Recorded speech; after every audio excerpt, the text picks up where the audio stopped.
Greetings, everyone. Welcome to the Salt Grinder. Hey. And today we have a full camera team this time. Everybody's ready. Everybody cleaned up. Everybody is ready to exit the quarantine that just got extended. Just because I'm here doesn't mean I'm ready. You're ready to leave the house. You look ready. Maybe. We all want to leave. It's just that simple. Yeah, it's like the quarantine got extended again, everywhere actually, and that's kind of annoying. I was hoping that by the 26th I would go back to work, and I do the same thing at work as I do here. There isn't much difference. The difference is that I get out of the house. That is huge. You know, you get to think in the car, you watch some videos, you sit, there's nothing to do, you open a book. You don't open a book in the house. It's annoying. What's wrong with opening a book in the house? I have videos. I mean, you can watch I'm videos beginning in to the miss car, too. college, which is a bad sign. No, you miss Very structure. You miss some sort of structure to rebel against. Okay? When there's nothing to actually rebel against, you're like, okay, I'm free to do anything. That's not fun. I want something to oppose me. I need something to fight. I need a Isn't this the villain. French Revolution in a nutshell? That's That's a why very salty way to can't live. get anything done. Because they have the freedom, and they're like, okay, I guess we'll revolt against snails. I don't know. That's how the French do. All right.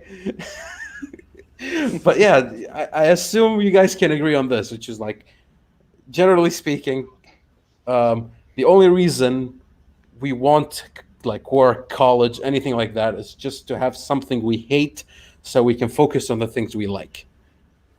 Talk And we about can do- yourself. I do not miss college. So you don't miss going out at all? No, Having going something out, It's fine, different. but college, no. Well, I'm enjoying So- sitting at home more than going to college. I can't bear to sit at home. That's where we are different, I guess. yeah, it's just like to me, like the more I sit at home, the more I deteriorate. Yeah, exactly. That's how it feels. Yeah, but the introverts are having the Yeah, time. the introverts stand up, unite. No, even you can't agree with the introverts on this one. Yeah. Like all the memes going online. I do miss the outdoors, but I do not miss college. It's Yeah, like that's a fair point. That's a fair point. it's like you miss going out, but you won't miss going to hell. You'd rather be where you are. Exactly. Just in my case, it's like the only thing I miss is just, hanging out with people. That's really it. Funny I enough, don't I care miss about going places.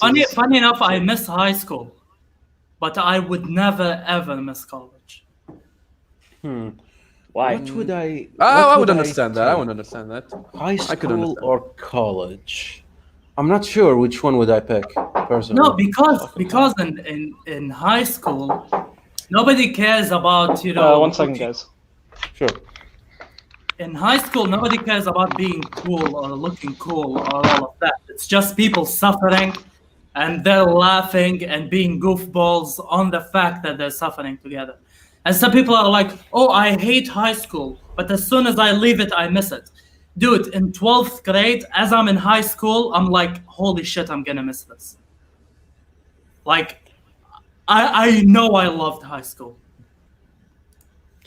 No, I remember my just like here was my transition from high school to college.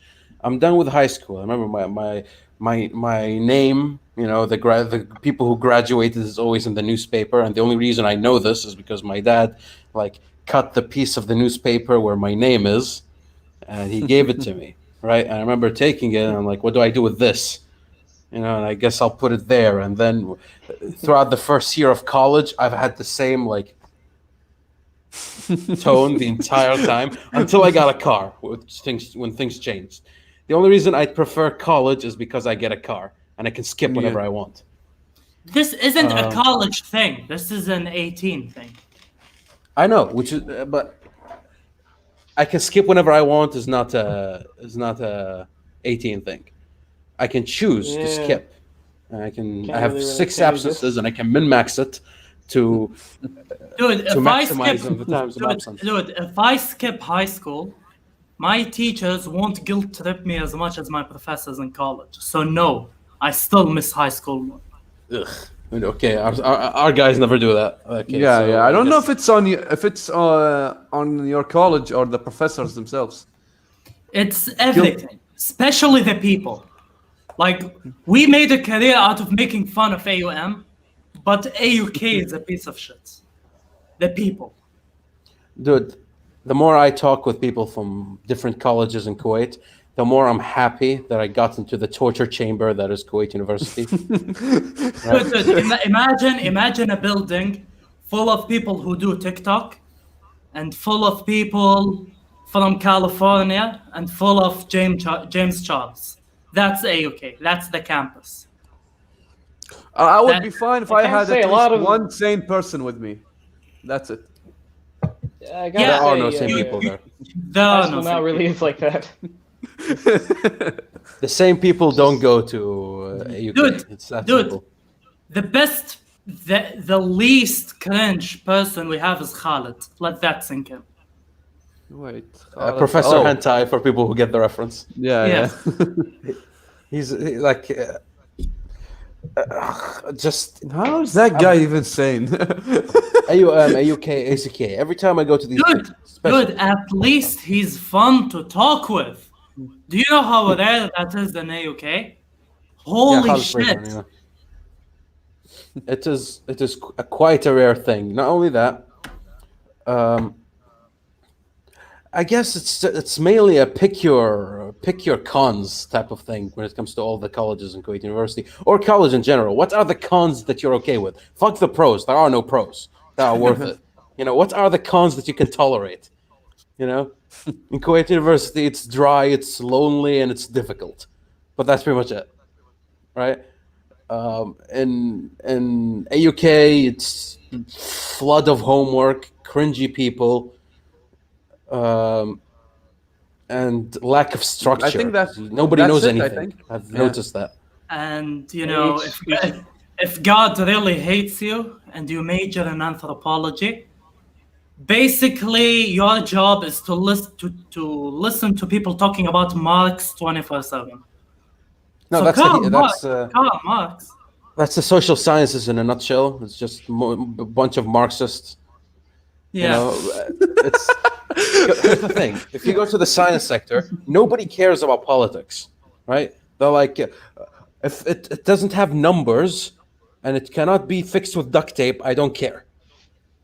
You know, you go to the humanities, and all their solutions is by eating the rich because they're poor in college debt, right? It's only natural that that's what they want to do, you know.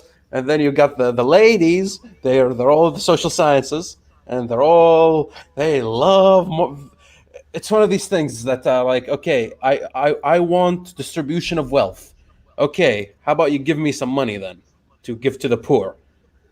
And they're like, no, I actually don't have cash on me. They did that experiment, Yeah, I saw it. I saw it. right?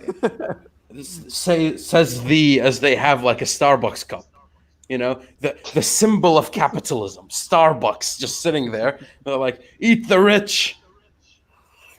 Ooh, macchiato. I gotta say, you know, like, fucking, we have the Starbucks next to our school, and Yeah. so one time, me and my dad, we drove by, and it's just this line, just like what 20 to 30 girls just standing in line waiting just for their coffee, just, like 5 minutes until school starts, and they're all waiting there. It's ridiculous. Dude, it's hilarious. just so they can have that cup with the name on it, you know, because that's the most important part. And then they come late to class and then complain that, I was too busy getting my coffee. Oh, Dude, it's like that hero. That hero we don't deserve, but the hero we need. It's like I work at Starbucks, and I know that all the girls come just to take pictures with their cups. So I intentionally stick the tape on Photo the bomb? Starbucks logo. that's a true hero right there. That is a guy who knows what's up. That guy is fighting the establishment. Yes. Dude, yeah, dude, it's like it's hilarious. Like every day before when in college, before I go to class, I see the exact same line and the exact same girls there waiting, taking the exact same pictures, the exact same coffee. I hear it also. Ice white mocha or something. I don't know what, what the hell it is. It's It's not just the coffee. coffee's as That's white what as they- possible. Yeah, it's- that's not what they just don't want coffee. They just want. Don't the you get Starbucks bored? logo. Seriously?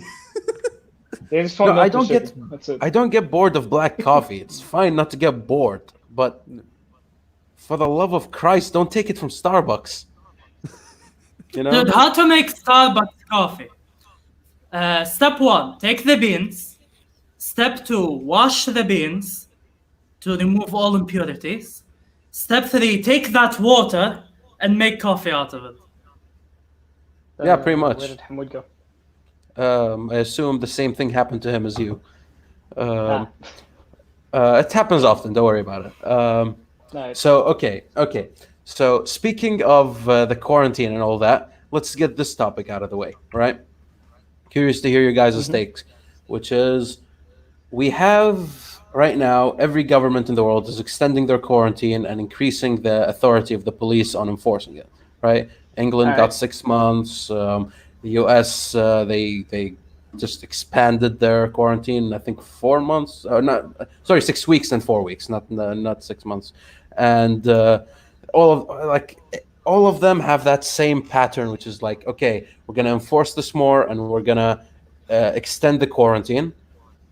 And people in the U.S. started to protest because they're unemployed, and the stimulus package isn't coming, where the government gives you money in order to compensate for the fact that you don't have work. Small businesses are suffering, people are revolting, and the police are not having any of it. So what this is transferring to is a police state, where basically the police dictates using the virus, basically. The ability to dictate what happens and what doesn't happen, taking control out of people's lives and making them what is referred to as a big brother government. So, is this good? Is this an effective way to handle a quarantine? And if it is, like, should it be accepted? I mean, here's the thing. Like, a lot of people aren't like, how do you say, like, they aren't really cooperating in terms of like staying inside, staying at home and stuff. So it just keeps escalating more. I think like- even though Yeah, I'm continue. against big government and government having all the power, I think just that just some people are just too thick-headed. Like, they don't care. So the big brother government has to step in. It's a necessary evil, the way I see it. Yeah, honestly, Kind it's, of. it's weird coming from me as, a self-proclaimed hardcore libertarian. But honestly, like, the government has one job and it's trying to do it. For the love of God, this is the time when we need the government. Yeah, Like, exactly. Yeah, good People point. are so thick-headed, they're worried about tyranny and the tyranny of the government in the middle of a fucking epidemic. How childish can you be? Well, here's the thing, right? This would like in the U.S. There was a card game shop, mainly for Magic the Gathering, but other stuff as well. And when the quarantine happened, what he did to survive was basically, okay, nobody come, and I'll send you guys the orders. Either you guys come and take it, you order, I prepared for you, and you take it, and everything's controlled, or I use my own car to go and deliver it to your place safely. And he followed every legislation, made sure everything's all right, and he's just trying to survive as a small business. And he got arrested last week because people saw him, and they reported it, and the police arrested him based on that. And he followed the legislation as far as he understood it. He wasn't fined; he was arrested and jailed. Jailed. And there goes his business. And a lot of small businesses are having the same thing. If you're not a big company that already laid off a ton of employees, if you're a small business, chances are this epidemic will be the end of your business. If it extends one more month, most small companies are dead.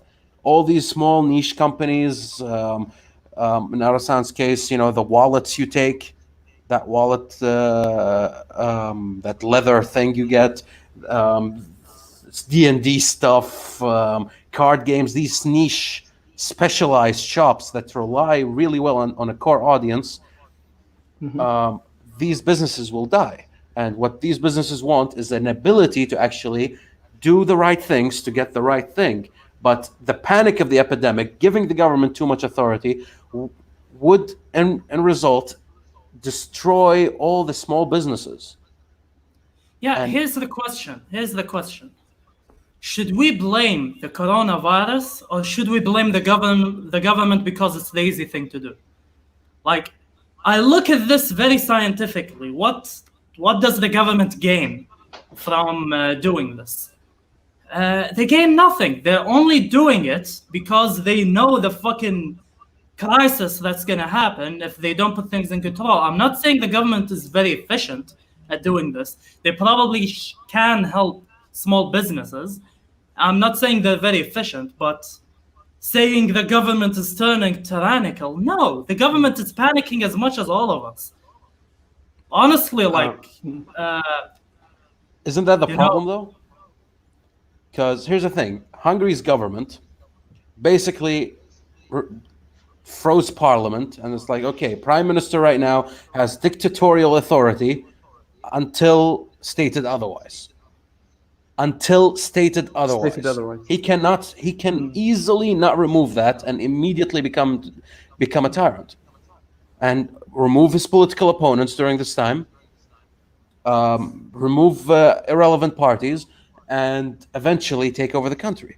He can do it. Will he? I don't know. The Prime Minister of Hungary has been amazing so far. But the fact that this measure was needed, why did we need to take it this far? well, yeah, if that's your argument, fair enough. We don't need a medical martial law, honestly. Precisely. Just add And a lot of places- emergency laws, emergency policies, and that should suffice. And that's why I like how the UK is handling it. As badly as they kind of are. Mainly because, the police don't know what they're doing. And if you guys see, I've seen a lot of clips online, the police are doing horrible when it comes to, they break into a house and they get kicked out and they apologize. It's the weirdest... What the hell? It's the weirdest tyrannical but apologetic tyranny type of thing. With the English, it's weird. That sounds more like Canada, honestly. Well, where did Canada come from, right?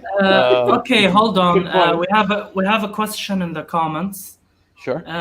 They are using the testing as a tracker of the people, I'm hearing. What do you guys think about that? They already ran out of money for the small businesses. So, if I understand this correctly, you're saying that the testing for the coronavirus, they're using it as a tracker for people. Does anybody have any information about that? I have no idea. Can you expand? What does he mean by that? YW? Yeah, I'm not sure. But here's the thing Yeah, with it's small confusing. businesses. In the U.S., a lot of people are arguing that the reason the governors are so anti-small business right now is mainly because a lot of bigger companies, a lot of richer folk, are seeing the opportunity to tap into this market, and so what they want to do is they want to eliminate competition, the smaller niche competition that people have loyalty to, so people would be forced to go to the bigger chains. And a lot of people are complaining about that in the US. That can be seen as a tyrannical move in favor of the rich in that case. Yeah. Again, What do you mean by the... It doesn't make sense that all the other companies can deliver food and things like that, but the small businesses can't.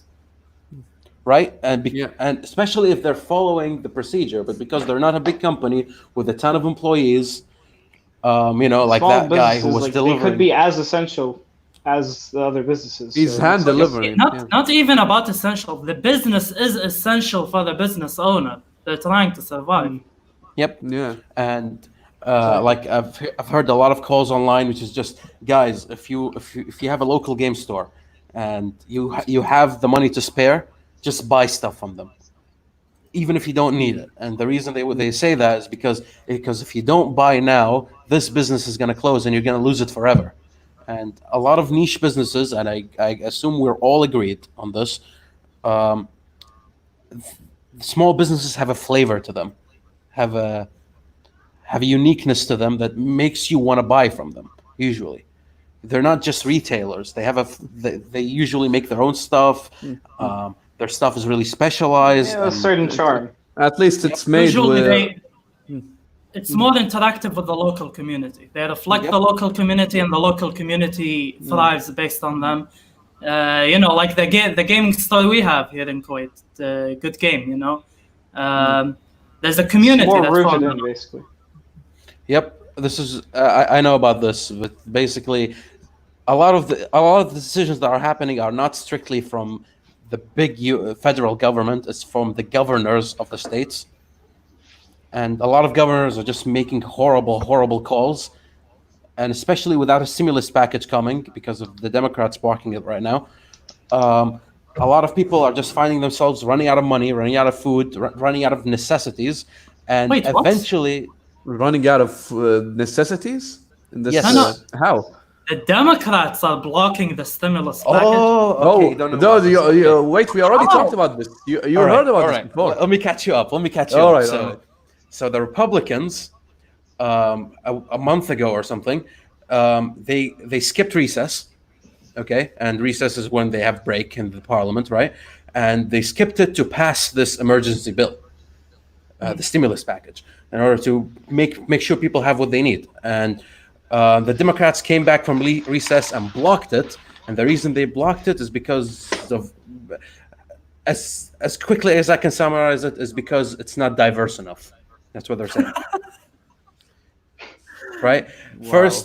First it was like, okay, it favors the rich more than the poor, so we're going to block it. And the Republicans are like, what? Half? It's swear. half. God Half for bless- businesses. God Yeah. bless Winston Churchill.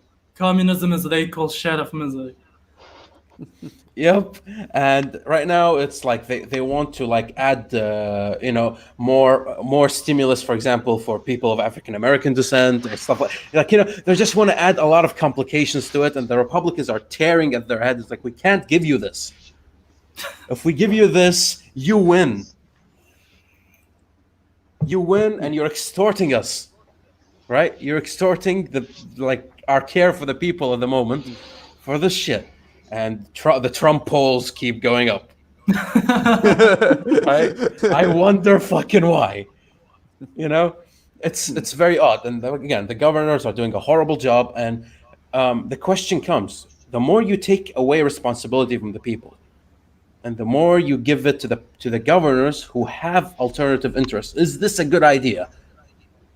From what you just heard, in theory, yes, because it is a crisis. And during a crisis, a lot of things need to be removed. Even Rome, who was paranoid about having one guy in charge, and so they have two guys in charge at any given time, know when to become in times of crisis, we appoint one person for a year.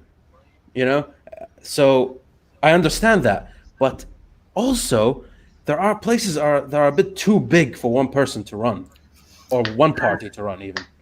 Actually, SWYW in the comments raised a good point, which is the reason the curve won't happen here is because people are protesting, rushing to open the states back up. Which is actually a very good point, because, from an anthropological point of view, the culture of the US is very skeptical of government stepping in to take control in a very... in a very aggressive way. So actually stepping in strongly will backfire. And I'm not blowing my own whistle here, but if they had an anthropologist on the team, he would have told them it's a bad move because it will backfire.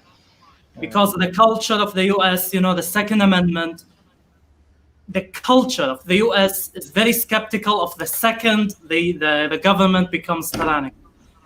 So stepping in for the safety of the people like that in a very aggressive way is not a good idea. It's not a good idea. And I want to address another point. Especially in the US. Like, for example, in Europe and Scandinavia, they're not that skeptical of the government. They can get away with it. You know, there's a trust. But the US thrives on the distrust between the people and the federal government. Yeah. So they can't do that. People will protest. Funny enough, they should be buying food and sanitizer. Now they'll be buying guns because they'll be that scared. as something to note, a few countries, Sweden included, they did not close anything. They did not quarantine. Not So what even happened? minimum level of Are they that quarantine. safe? They just told no. They just told people, okay, stay at home. We won't shut anything down. Be careful. And they're not suffering Did they? as much as any other place. They have Maybe the same because spread it rate. didn't hit him as hard in the beginning. It, That didn't should, spread? see that should tell you something. Diversity strengthens the public DNA. And that's- they're already segregated. They don't care, huh? Makes sense. But here's the thing: the question is this quarantine necessary, or has the panic set in enough for even when you open quarantine right now and let people go about their business, they'll just be overall more careful, and the spread rate will just increase minimally, and you don't have to kill your economy to do so. Is it time? I don't know, and I don't think anybody knows. I don't think Nobody anybody can knows. answer this question. I think that's why I'm going to pay close attention to Austria, because Austria within this week are going to start opening up after their quarantine. Really? They're among the first to open up. So I'm keeping track of it, and I'm going to keep track of it on the stream here next week to see what results happen from there. I don't expect the curve I don't expect the flattened curve to increase much or decrease because of the opening move. For me, I'm really worried about the next step. And here's the thing that I'm going to address that SWIW said, which is I'd rather be broke and safe rather than rich and dead. And in my opinion, I'm like, if you're broke, you're not safe. That's what I've learned. I've seen people who are broke. Okay, they're never safe, right? So it will be broke and unsafe rather than rich and dead. And that, sure, unsafe is better than dead. Sure, but that's why people are one worried, leads to the other. Yep. But here's the thing, right? So people don't have the ability to make money at the moment. People who have their jobs are like, thank God, my friends are ringing me up and how much they're suffering, right? Mm-hmm. Because worrying about the future is freaky, right? Okay, you have food today, but it's going to run out. And then once it runs out and I have no money, and especially if you have a family and you're unemployed right now, you're feeding like 3 mouths or 4 mouths or 5 mouths, you don't know what to do. So without the stimulus package, your savings are getting low. And now 6 more weeks of this. What can you do? You're at the mercy of the government. Is that a good thing? Oh no! I mean, there are more people who are safe. It's never a good thing. I don't think it's never a good thing. Like, you've got Because people you who don't own have, dogs. like- That's extra food. That's The more you've developed your house, the more you're gonna pay for this, right? Unless you're like living on like 3-year-old lasagna, Or pasta. $10 People just- $10 for a week for food, I remember going to this one house. They have this room filled Right. with just a fuck ton of canned food that could last you for like 2 years. I don't know why, but it's just there. Dude, you know who's suppose- winning? You know who's winning in this epidemic? Yeah. All the people who actually prepared the shelter for a zombie apocalypse, like in the Yes. 90s. Yeah. Just self-quarantine and disappear from the edge of, like, see you in 5 years, guys. Yes, it finally worked. Yeah. Just, Pretty sure that's a Potter movie or something. No, we shall not use it. There are no zombies yet. And then they die in the No, I bet the people who prepared are like, the only thing that I regret right now is how much money I've poured into the guns. Like, I can't use them. I mean, you can. If people start starving and raiding your place, yeah, you're gonna need defense, I guess. But I don't think we'll get to that. You can hunt No, old six people times- before the corona gets to them. It's like Fallout, but without the nukes. Yep. No, it is a messy thing, right? It is a messy thing what we're going through right now. And But just like Fallout, it's fun. like a lot of people are complaining about 2020. They're like, "Oh, this is the worst year since forever, or whatever." And I'm like, People I don't know thought about you. 2019 was bad. I love this. Even with the virus, this is still my favorite year in 10 years, I think. This is my favorite year, and we're not even a quarter way through. I still like Why is this it your, year. why do you like this year? Well, one, I don't have school, and I think that's a big factor and very relevant. Two, the last 10 years have had, like, I don't know what you call it. There was a stagnation. Nothing YouTube- happened. Yeah, I can Yeah. vouch. Nothing happened in the last 10 years. YouTube was It boring. stagnating, world was stagnating. Look at how different everybody is just in the last 3 months. We had the Area 51 raid, if you remember. That was fun. Yeah, nobody went. If Nobody only went, people yeah. went. Dude, A lot of people went. People No. say that aid was a failure. To me, it's a huge success. Exactly. And At people are least, thinking yeah, of people are making it a yearly event, basically. What I wanted the No, Naruto that's cool, runners, actually. no, yeah. okay, to do a flanking maneuver, okay, while the main monster horde charges in the front line, distracting the enemy. Okay, Don't That did all not they did happen. was- don't forget that the vapor is causing a distraction with Yeah, causing Yeah, distraction. I really wanted the memesters to gather and do it. I really wanted them to actually, even if it's like 3 and 5 people, I wanted it live. Right? We got one Naruto runner. That's One. it. Really, Yeah. really. I wasn't in the US.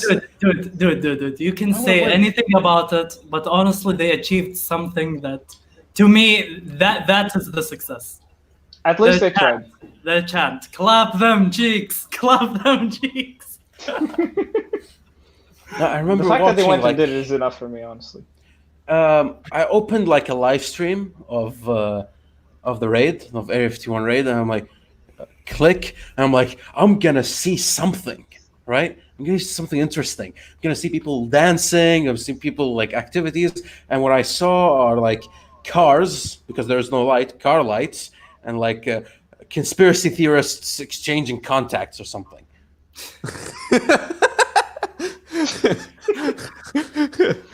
I'm like, Yeah, basically. I remembered that the internet like does not do anything in real life, you know. Just for the And you got viewers who are disappointed, confused right now, this is Trillian's inner Roman, like imagining himself leading the armies and.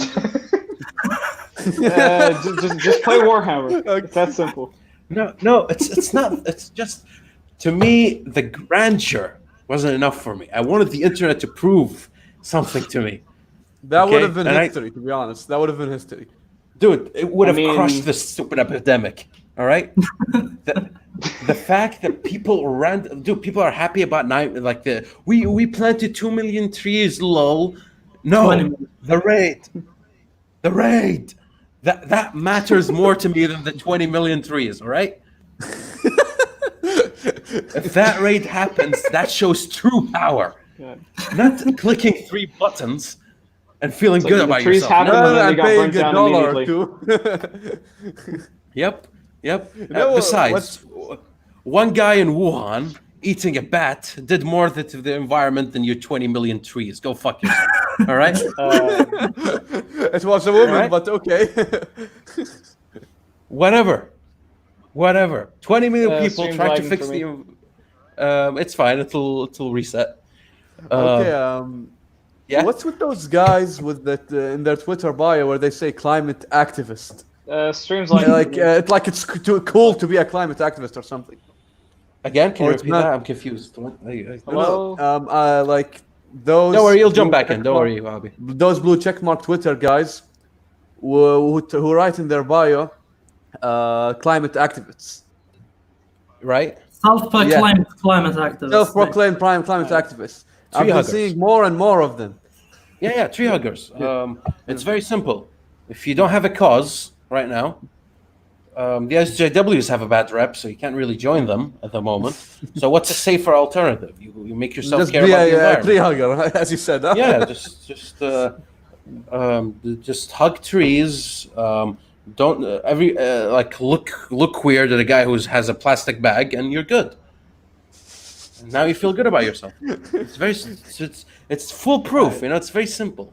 Don't forget to eat grass. I don't think they have. I'll leave and jump back in. Give me a second. Sure. Okay. So imagine this: if I told you can get your social virtue points by basically doing nothing, would you do it? Okay. Exactly. Yeah, That's I what climate would, activists are. Yeah, you walk up to an interview on Jordan Peterson and tell them whether the climate crisis will fix the world's map of meaning or whatever, and then get trashed on and leave with their opinion unchanged. It's very simple. You say "How dare you" at a panel, okay, and people, just clap. It's the easiest social cost to follow. Because you don't need to change anything about it. At least vegans are pretty hard to follow. You need to change your whole lifestyle. Exactly. Climate activists, you can maintain everything. You can keep your same lifestyle. It can be a shitty drive, the worst car, and just pretend to care about the environment on Twitter, and people will follow you. People will retweet your shit. It feels good, You reply to somebody who said something mean about the environment, and then people retweet you. And then you get likes and retweets. Yep. And the mob mentality kicks in, and all your fellow virgins all congregate together. If you're a girl, you can transform three guys into following you. Simping them into climate awareness. It's empowering. It's very simple. God damn. It's simple, right? It's very, very simple. But yeah, I do want to move on from this to something more gaming related, because we're all about those games. Yeah. Right? Yeah. Sadly, I'm gonna have to go. I'll be back in a couple of minutes. Okay, we're gonna be RB. All right. Or you're gonna be RB. So Arasan, it's you and me, and I'm gonna ask you this take. You're an anthropologist, so I'm gonna lead with this. All right. Video game companies. I've noticed a pattern, okay, and I can't get my mind around it because I assume there are people who do studies like marketing and stuff like that should know this and should tell people this. But a lot of video game companies, Riot, Blizzard, a lot of these companies, all of them, all of them are just applying the worst business model to their audience, as if the distance between them and the audience is just so far away that nothing of value can be established. It's just guesswork. I look at a company like Sega, when they kept wanting to make a Sonic game, and they could never really capture what the people wanted or make a good game, and it's just like them just guessing. I see Resident Evil, the Resident Evil 3 remake, where basically they had a hit with Resident Evil 2 remake, and so they just kind of puked out the third one, and they're like, okay, you like the other one, well, here's more of it, and everybody got angry. So what's in video game companies in particular? Because you don't see this in wool companies, you don't see this in razor companies, unless they're woke, and that's another topic on its own, right? We're not talking about people who are woke. We're talking about people who are regular companies that are not video game companies. They don't apply this stupidity. So how come video games do it? That is a big question to unpack. Huge question to unpack. I know. It goes like this. First of all, you need to keep one thing in mind. Video games as an industry is relatively new. It is still very, very new. And the fact that it became profitable and became something that, has business potential is even more new. That's problem number one. Problem number two, they're dealing with video games as products, but neglecting the fact that video games are a cultural product as well. They're not only a commodity. So they apply commodity logic to something that clearly and has been established to be a cultural product on a new industry that only started making money relatively even newer, and you get this mess. That's the problem. So, in your opinion, from what you're saying, you should have treated it more like music or movies, not Yes. like I don't know, packets and combs. They're treating And it keep- like And keep in mind, I'm not saying I'm not saying that what is it called, like something like Hollywood or something like movies are not also majorly treated as a commodity. Even music, they are also treated as a commodity. But we have a history of culture established. You know, in the times of Beethoven, there was no business. It was just making culture. Even if you talk about the recent times, you know, you have Queen, you have the Beatles, you have, you know, Michael Jackson. A time where culture was a factor more than money. So Right. you have the great works and whatnot. Same thing with movies.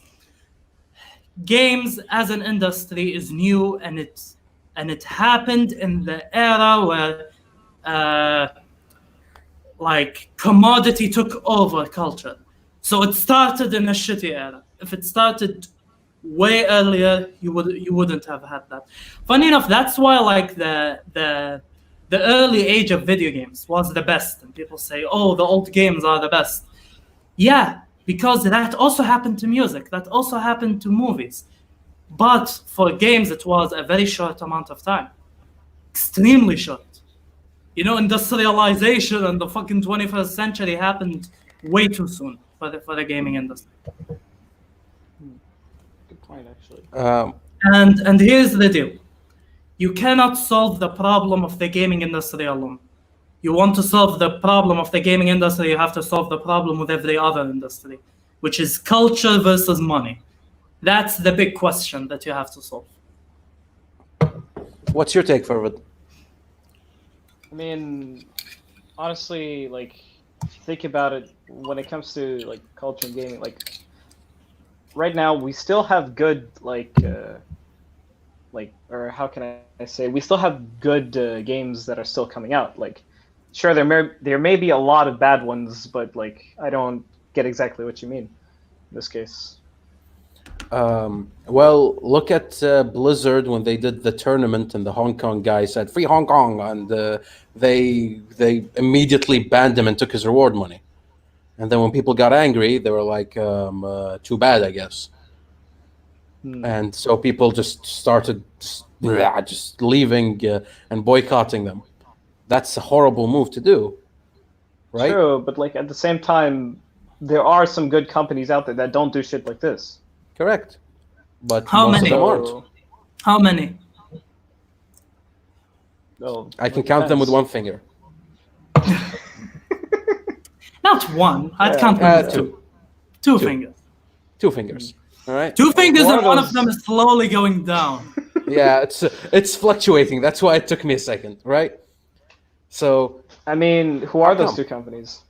CD Well, Projekt CDP Red and Nintendo. Nintendo is faltering, but I don't think that they will fall. I do not think it, because I mean, I'm a simple guy with a very simple opinion. If you have a good history behind you, that history should speak for you. If they spent all these years establishing themselves and gaining our trust, we cannot toss it down the garbage. no, I mean, look at Game Freak, I guess. What? no, fuck Game Freak. That doesn't count. Game Freak has fallen since day one. Please do not No, mention why? Game Freak. Here's why Nintendo. Okay, hold on, Trillian. Can we go on a tangent on Game All right, Freak? all right. I'll sit back and enjoy. Oh God, what have I Make your done? case. Why are they good? I'm saying before, like when used to make the older games. Not saying now. Now they're terrible. They only had one game, and they've always faltered its potential. Yeah, fair enough. Yeah. The second they I make wanted an argument, dude. Come on. dude, the second they made a second game that is not called Pokemon, okay, the game failed you so saw how horrible horribly. Darkrai, you're in the comments. What's the name of the game? Remind me. It was so horrible. Horrible Like reviews Town all something? around, just something dumb, something horrible, right? It was Town Clear something. they don't- It's clear they don't know what they're doing. That's why they never innovate the formula.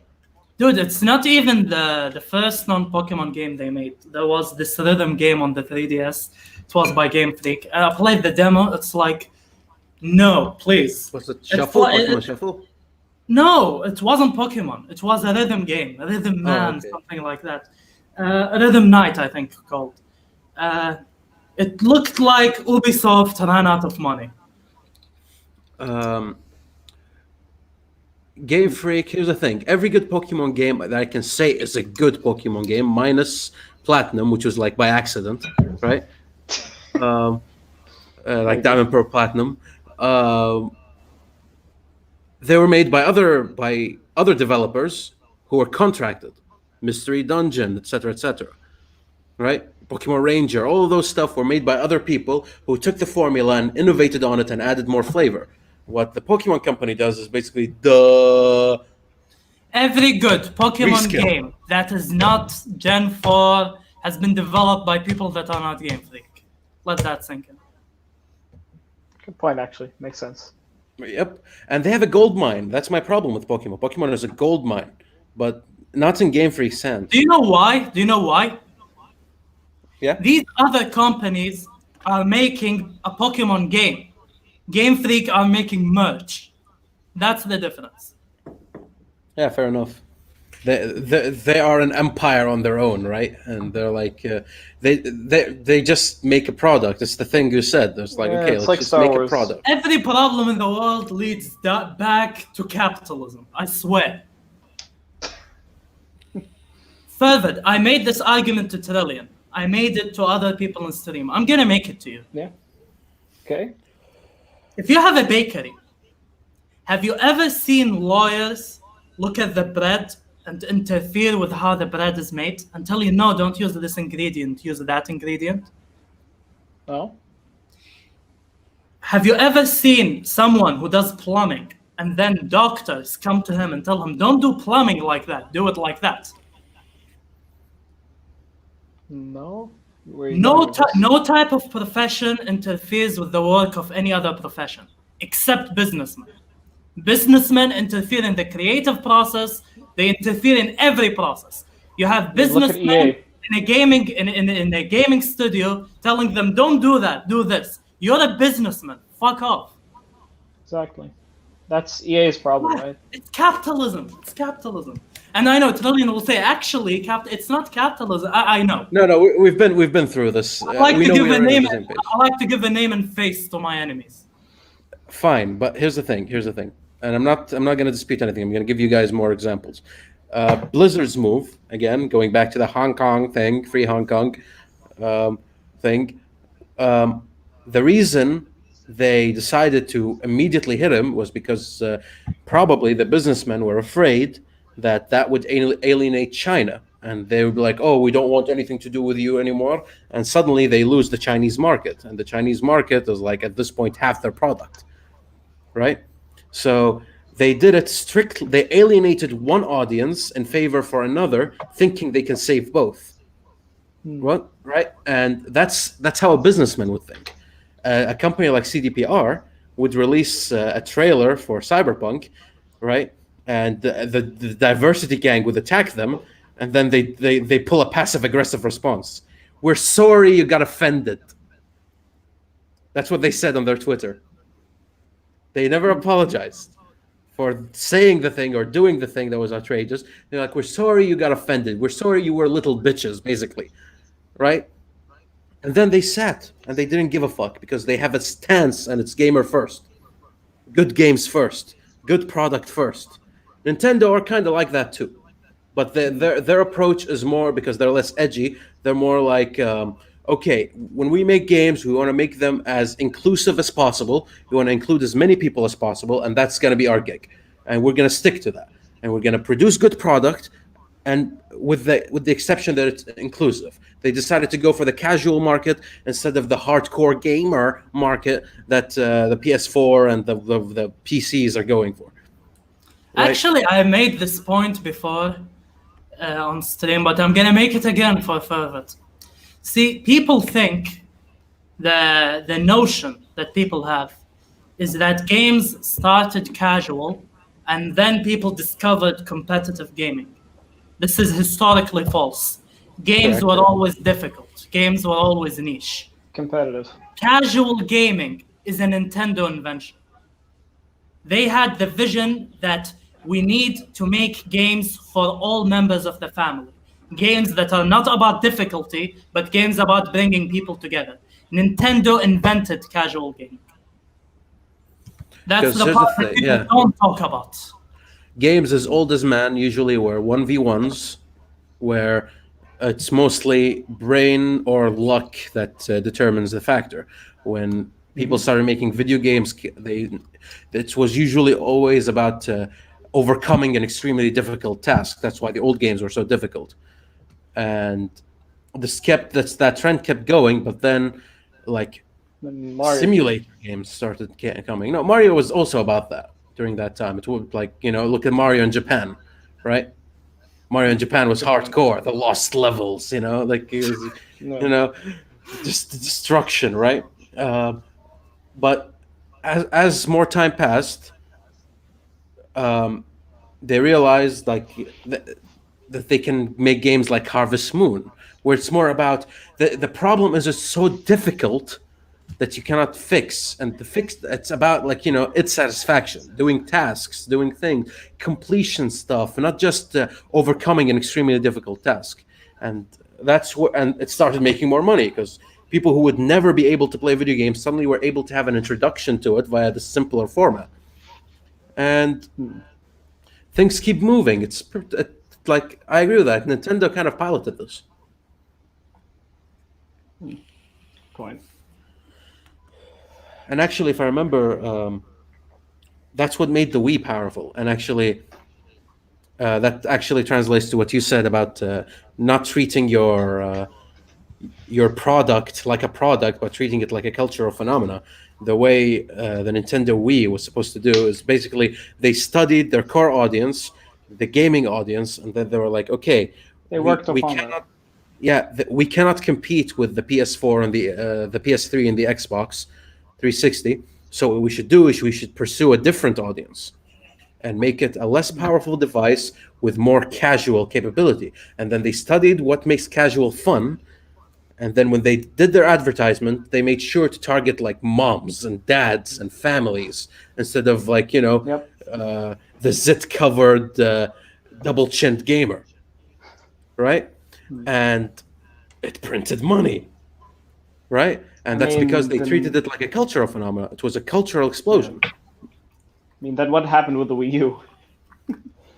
The Wii U is them taking it too far. It's like Nintendo has, they were like, okay, we made a niche product. Again, they misunderstood what made their Wii powerful or money printing. They're like, okay, it must be the gimmicks. It must be the gimmicks. Add more gimmicks. Add all the gimmicks. And that wasn't the case.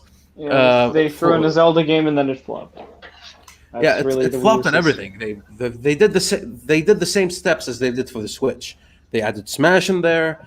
They added like big Nintendo titles, all released, and the hardcore Nintendo fans bought it. It's just that nobody else did, and nobody else wanted to develop for it.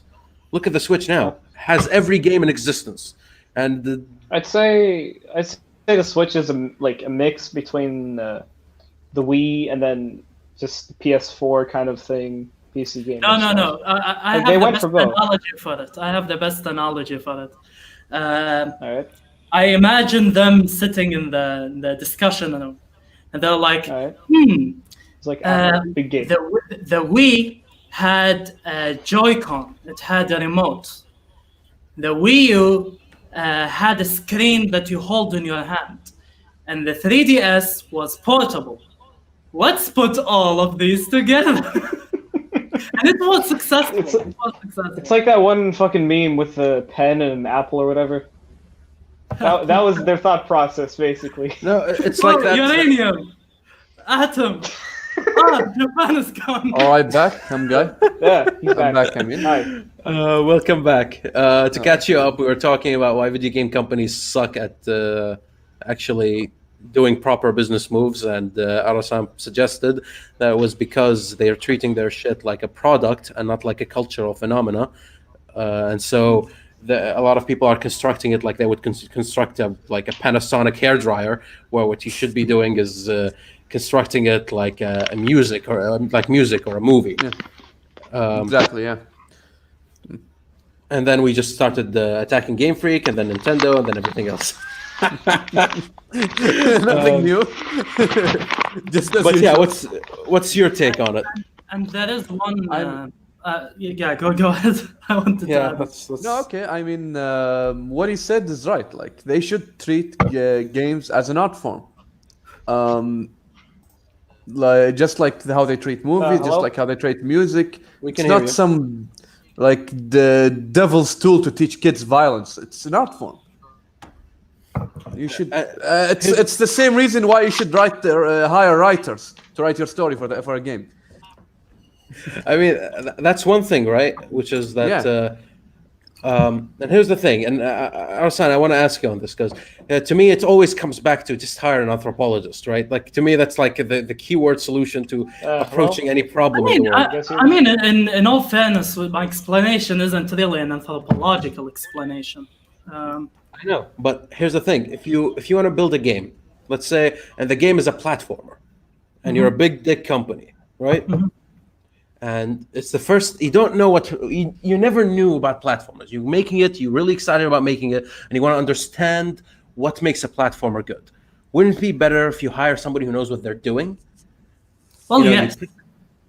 For example, I want it to be like the serene experience, kind of trippy, like every platformer ever on fucking indie studios, right? Yeah. And I want it to give a huge emotional experience. Wouldn't it be better if you hire the people who know what they're doing in that regard instead of just making it? You know who they should be hiring?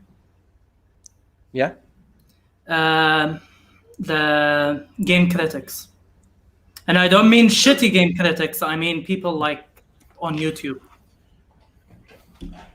So shitty game critics. Some companies some do of this. them No. are amazing. Dude, Some there are like companies 3 do people. this. Some companies do this. What they do? That is a point. Okay. That is actually Okay. another point. Do expand. 90% of the time, I'll say video game companies should listen to their fans. All right. There is a 10% when I'm like, companies should not listen to their fans. And I'll give you a small example. I'll give you 2 examples, Nintendo and Sega. When Nintendo first made Mario 3D, dude, you know Aaron from Game Grumps? Yeah. He's like, the concept of 3D, the angle, was so new to them, new to their eyes, that his brother started puking. Because he got so disoriented. And people hated 3D when it first came when they made Mario 3D. I'm giving an example of why companies sometimes should not listen to the fans. Most of the time they should, but sometimes not. And then I gave an example of Nintendo and Sega. So as I said, for Nintendo, when they first made Mario 3D, Aaron from Game Grumps said that the concept was so new on their eyes that his brother started puking because of how disorienting it was. And people hated 3D when it first came in. But Nintendo had a vision, so they kept going, even when people hated it. You go to Sega, they made Sonic, people liked Sonic. They made Sonic 3D, people hated it. Oh no, people are hating it, let's go back to 2D. And then, it didn't sell as much. Okay, let's go again to 3D. People hated it. They went back. They kept going back and forth between nostalgia and innovation. They lost their vision. They listened to the fans too much. They should have reached a point where they're like, fuck you fans, we have a vision. And they should have kept on it. I still say that Sonic should have been 3D. How would you? How does that relate to hiring game critics? My point is, don't hire game critics. Try to listen to people. Try to listen to people who know what they're doing, but don't just be the people's bitch. If the decision doesn't make sense, let your vision guide you. But do companies have visions nowadays? That's the question. Something I wanted to say. Some companies actually, like before the release date by a month or two, they send out beta versions of their own games to reviewers on YouTube. They do that. Cyberpunk is gonna do that. Cyberpunk is not just gonna do that. They're gonna give a reviewer 6 weeks or something. 6 weeks. That's a first, not month. I meant weeks. Yeah, hi. When I said about Sorry, just disconnecting. It's fine. It's fine. Connection. Yeah, all right. It's fine. Here's the thing: like CDPR has said, when the game comes out, we're gonna give reviewers the time to properly enjoy the game to review it properly. So we're gonna give them like 2 weeks or 3 weeks head start. Yeah, that's how confident we are that the product will be good. The confidence, man. It's like, how big are your balls, right? It's like this big. That's CDPR. This is why this is my favorite company. It's just the balls on them. And honestly, I think this this brings us, No, continue. What? Yeah. This brings us to another major problem for the gaming industry. Creative people are held hostage by money because it costs so much to develop a game that unless you become a slave to the businessman, you cannot develop a game. So, and I remember saying this I think 2 to 3 years ago. If you want the gaming industry to thrive, you need to make the cost of developing a game cheaper by developing new technologies that help developers. Hey, just like what I said, isn't that how animation YouTubers started growing? Is when one software came out that was so good at making animation so much easier that just everybody could do it now, and it's not just labor. Maker? I have no idea. Dude, look at the developments in digital art that basically made everybody the artists on the internet are more talented than famous artists nowadays because of the technology of digital art with the Wacom and whatnot. Because it developed, you have all these talented people that can rise up. Dude, look at the developments in music, in the DAWs, the digital audio workstations. Now people can make professional music in their house. With all the instruments, yeah. Yeah, gaming didn't reach that level yet. The technology needs to develop. So you think people should look more into things like Unity and Unreal Engine. These are physics engines. These are good, but they're not all the tools. There's still a million tools that people didn't address. What would you think would be proper tools, just out of curiosity? What would you want to address? Well, is it like constructive tools, like in art form, like whenever you're drawing, we rely on the Renaissance discoveries to actually get the proper body posture and the proper ratios to make the thing look good, and that's why you can get magnificent paintings or good digital art or anything. Well, so you have templates, rules of thumb type of things that you can use. It's or both. Are you thinking? It's both. Okay. You need tools in the form of mind frames and work frames, and you need tools in the form of software. You need both. Because here's the thing: software. A lot of shortcuts exist, right? There's an open source platform of C++ coding that you can use, or C# even, if you want to go old school, that can make a lot of your video game coding very convenient if you just use them and then change or alternate between them, right? While what's its name? There is no real existence for the mental frame. If you're going to make a game, you kind of have to wing the design, and that's why designers are like, people who have like a long history, like Sid Meier's or whatever, are always kept in their places, is because they've designed for so long. People can kind of trust their word, because without them, they're blind. Definitely. So yes. I do say that in the gaming industry, there's a shortage of game designers, because if you look at the game industry as a whole, the most thing that's lacking is fucking vision. There's no vision. It's this guy copying that guy, this guy winging this because they think that community would like it. No vision anymore. Like, what are you trying to do here with your game? What's the goal? I can see No that. vision. I can see what you mean by that. Yeah. So okay, since we're on this topic, Brings me to my video game research, because yeah, I was gonna bring this up. I wanna take all your guys' video game research. What is your 4 notebooks that I have written since I was 17 of trying to establish a system of game design in particular. 4 notebooks, I have them here in the back in my bookcase. It's basically, the goal of it is to establish ground rules for game design, not genres, not programming, game design, principles of game design. So I wanna ask you guys this, and it relates to the notebooks and the research you're making. What would you consider, you guys, the 3 of you, are good design principles? Just from your knowledge, playing video games or making video games, depending on who you are. Like, what would you consider? Like, if I'm gonna tell you, give me rules of thumb. I want to start a video game. Give me rules of thumb. What would you give me?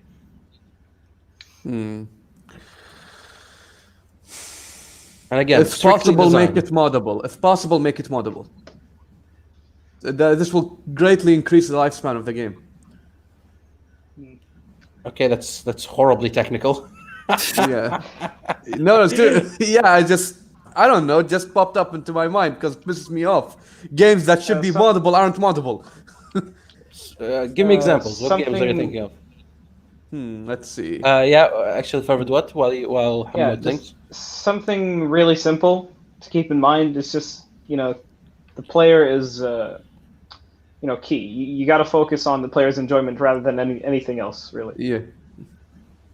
Like, make the game that you want to make, but, keep in mind that the player needs to enjoy it too. So it's a lot of when in writing, it's like, okay, write the thing you like, but it also has to be relatable and accessible to the reader. Otherwise, you're writing for yourself. Yeah. Also, the thing I really want to say is, don't treat the guy playing your game like an idiot. Let him discover stuff on his own. It's fun that way. To an extent. Game of Thrones syndrome. Yeah, yeah. Let him dumb down. Yeah. Because what some games do is they don't give you enough information at all, and so the game relies on the community to go ahead and help you. It's like you have all these forums and shit, Dark Souls, and wikis. Yeah. Like even as Minecraft, someone who just kind of, but imagine this from the perspective of someone who just bought this game. They think it looks cool and they want to play it. They go and they can't do shit because they don't get it. That's something important too. Also, you have to make it like a guy that just picked up the game can also discover stuff about it. It's such a hard balance. You have to balance. Yeah, it's a balance. Yep. Yeah. Wouldn't it make sense if you had already defined your methodology? Because there are games that depend on skill, and if they depend on skill, then the player has to be aware of all the elements that they need to apply their skills towards. But if the game is focused on discovery, then the video game should be ambiguous, because otherwise... That's a problem with fighting games, actually. A lot of fighting games, like, when you first start out, and you go in, you pick a character, you go through the tutorial doesn't tell you, like, okay, sure, they teach you what every move does, but they don't tell you how to use it. Like, for example, you go to Street Fighter, you have the fucking... What's that, like, Kamehameha thing? Forgot what it's called. Hadouken? Just, the Hadouken thing. they teach you how the Hadouken works, but they don't tell you where exactly to use it. They don't tell you that it's made for spacing, it's made for starting a combo or whatever. They don't teach you that. And so someone goes online, they get destroyed. Yeah, they play against the AI, and then they think they're good, and then they jump online. That's just wipe the floor. This mostly happens with the fighting games and let's see. Yeah, okay, fighting games. It mostly happens with it. And actually, I love games that are competitive by nature, like Counter-Strike, League of Legends, Dota. Mm-hmm. Yeah, these kinds of games.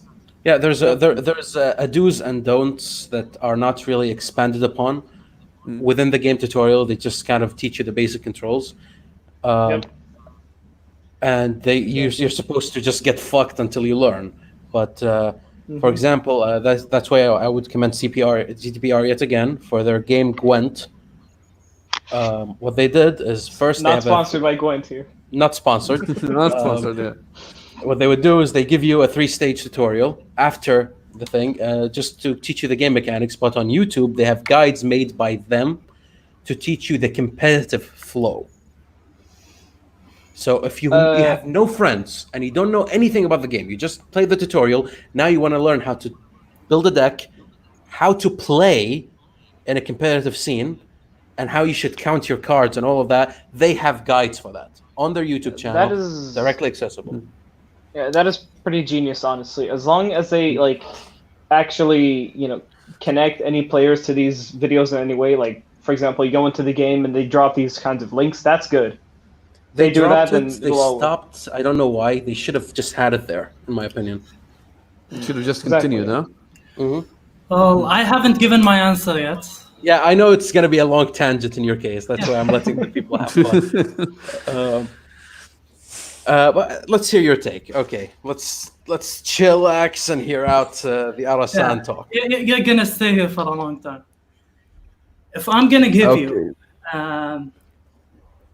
design principles that I think are the most important, I'll give you three that I consider the most important design principles.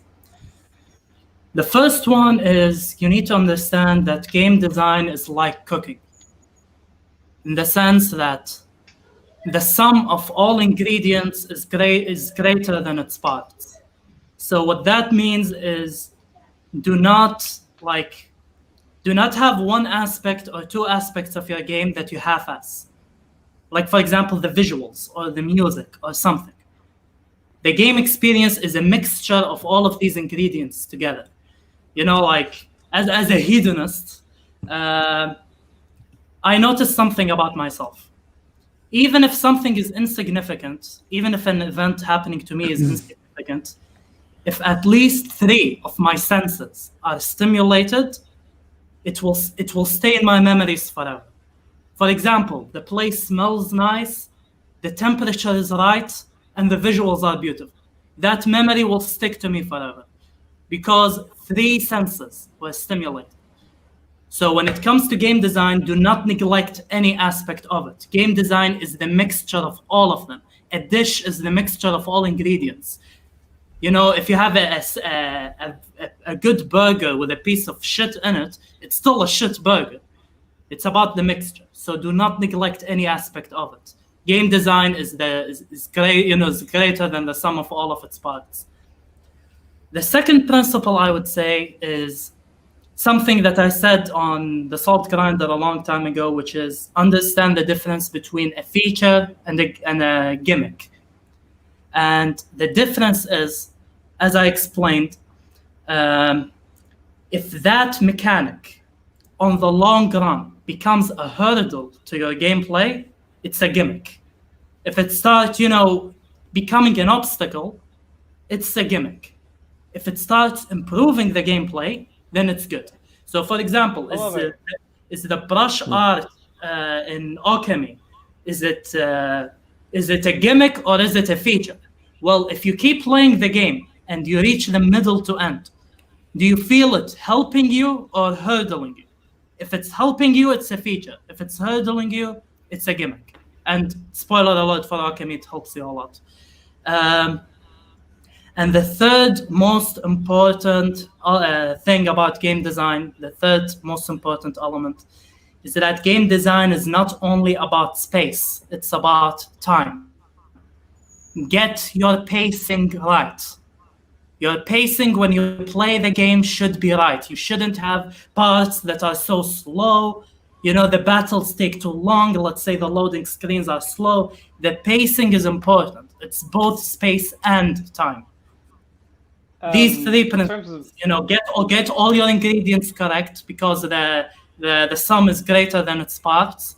Make sure you don't have gimmicks, you have features, and make sure you have your pacing correct. If you have all these three, your game is most likely going to be very successful. Just well said. Small nitpick with what you said towards the end. I don't think loading screens count, to be honest. Sometimes they do. Sometimes they do. I mentioned it as an example. Like, for example, funny enough, about loading screens, someone mentioned that about Resident Evil. They said that one of the things that made the new Resident Evil remakes bad, one of them, not all of them, one of them, is that the loading screen between doors, they removed it. Usually that gives you anticipation. That served the game. I'm not talking about that is good pacing. That is good pacing. The point isn't loading screen. The point is get your pacing correct. But yeah. I honestly miss mini games and loading screens. I don't know about you guys. Some loading screens are horrible. Dude, Sonic 06. I love Sonic 06. I'm an advocate of it. But the fucking loading screens. You talk to a guy, you get a guy who will give you a minigame. He finishes talking, a loading screen that takes 2 minutes. Then another dialogue with him explaining the minigame. Then another loading screen for 2 minutes. Then the minigame starts. Once you beat it, another loading screen. Then talking to the guy who gives you the results, and then another loading screen. Some loading screens are evil, dude. Dude, if anybody remembers also Skyrim in the consoles back in the day. On the PlayStation 3. Yeah, Skyrim fucking exactly as you said, yeah. Fuck the loading screens, like seriously. And pacing is not only about loading screens. Like there's a game, the Ocean Horn. I reviewed it on Steam. There's a problem with it when it comes to the pacing. I wrote it in the review. You kill a monster, they fall, they disappear, and then the item drops. So you have to kill a monster and wait till it drops. You take it and then go to the other monster. You don't have kill it, the item drops, immediately the item gravitates to you so you can keep killing and going. The pacing kept getting fucked every step of the way. It was bad. It was horrible. Hamod, you played Destiny 2, right? Yeah. Yeah, what do you think of the loading screens for that? Loading screens. Like when you boot up the game. I used the solid state drive as SSD, so no problem for me. Yeah. Well, like, as maybe on the played, console it was 3 minutes per loading screen. To me, here's the advantage of having an SSD. Mountain Blade 2, I was playing it, and loading screens were killing me, right? I was cleaning out my SSD, and I realized that I didn't put Mountain Blade in the SSD. And suddenly, everything made sense. Some games are meant to be placed on an SSD. Yeah, definitely. Now, here's one thing I would add to Arasan's game design thing. And I think it's very, very important. Know exactly who to hire. Yeah. Because this can make or break your game. And what I mean by that is, don't go cheap on hiring. If you need a musician, hire the right musician. Yes. If you need a writer for your stories, hire the right writer. Interview them. Get samples. Be very careful. Take your time. If you are getting a new member, a new coder in the team, make sure he knows what they're doing. And as a right businessman said, a good businessman, I like his tip. As somebody who aspires to eventually make something, he's like, it's not just about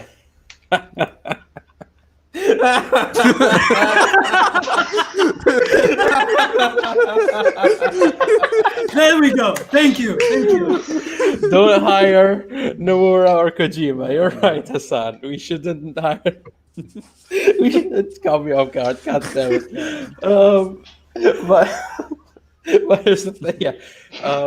Also know who to fire, because like according to that businessman, he's like, if you hire somebody, usually you may he doesn't turn out to be good, and because you hired him, and it feels bad to it's an ego hit to actually feel like you made the wrong choice. You keep him anyway. No. Know when to fire as well. You need the team should be homogenous. They should be cooperative, and they should know what they're doing and what you're aiming for. And that's one of the biggest mistakes. It boils down to my first point, which is don't cut corners when it comes to the ingredients that make your game. Yeah. Because an experience is about all these ingredients put together. You can't hire like a subpar guy that every other element is strong, but then this element is weak. Don't go cheap on it. Everything matters. Everything matters. It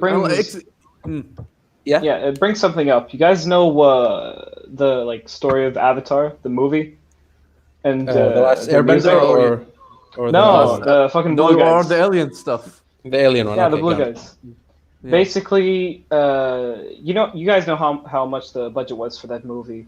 Basically, the director or whatever, to create the music for the movie, hired 8 or 9 different people from different cultures of music, and all that worked with different styles of music to create not just a language, but also a style of music for the aliens and shit. One second.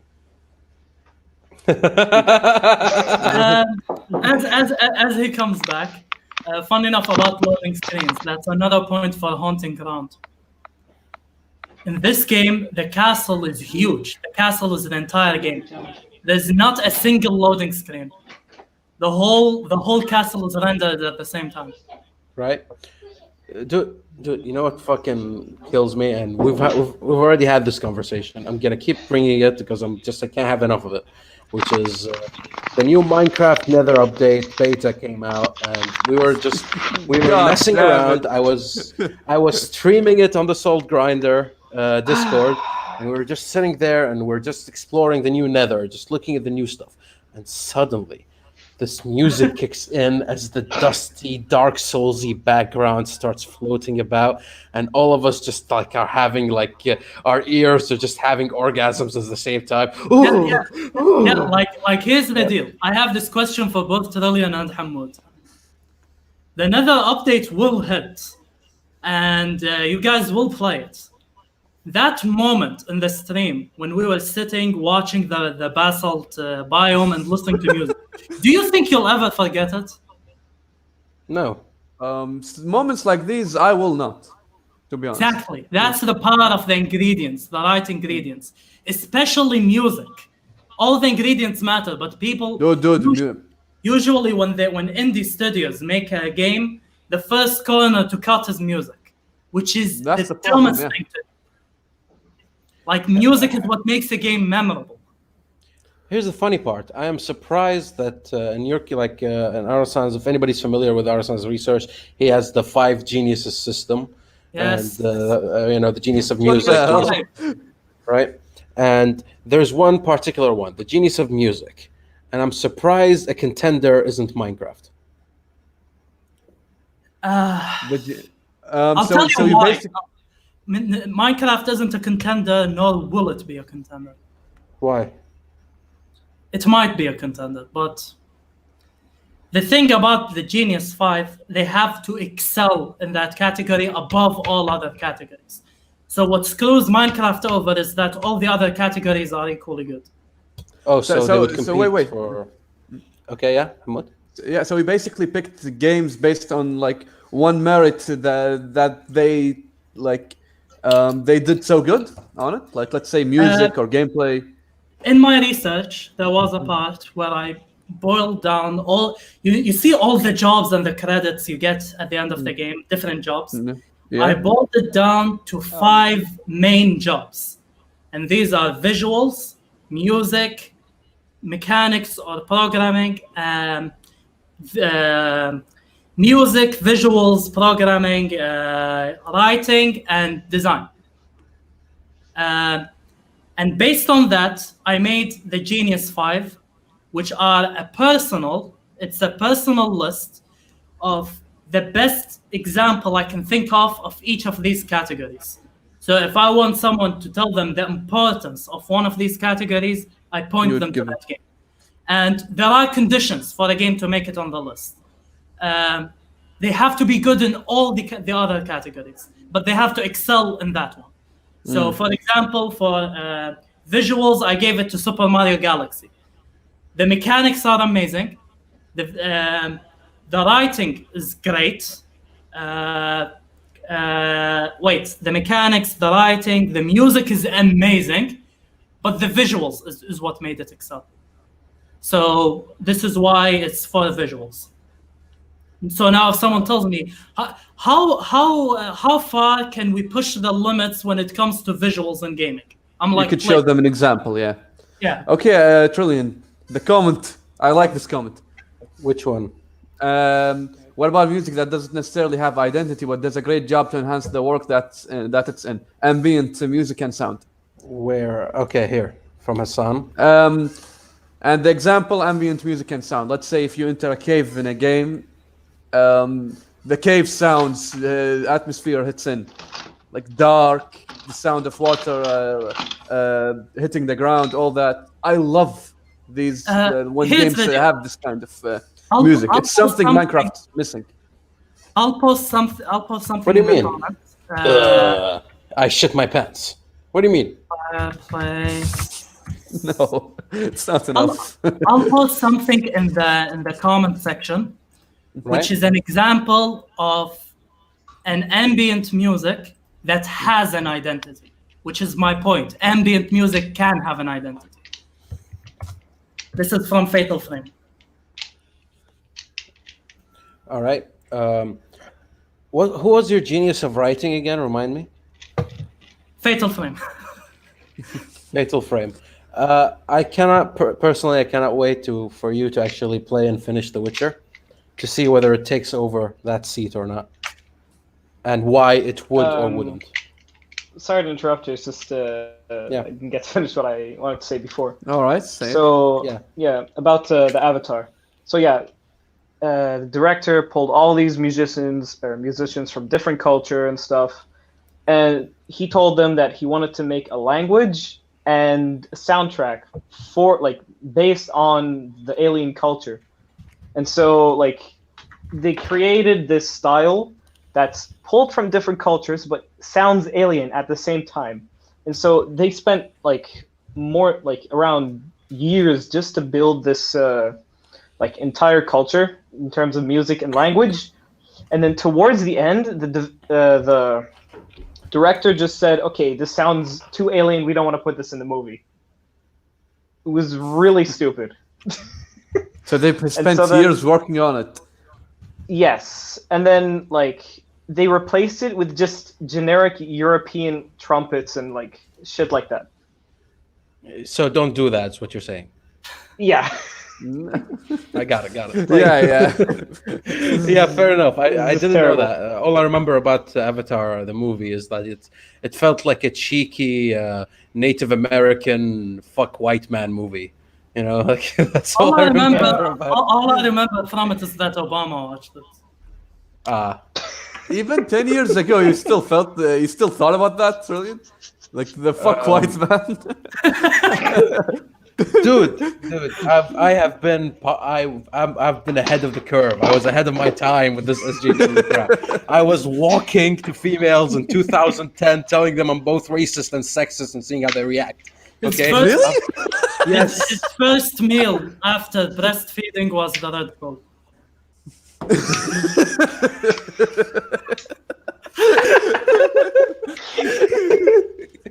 No, it's as Bill Burr said. It's about annoying people.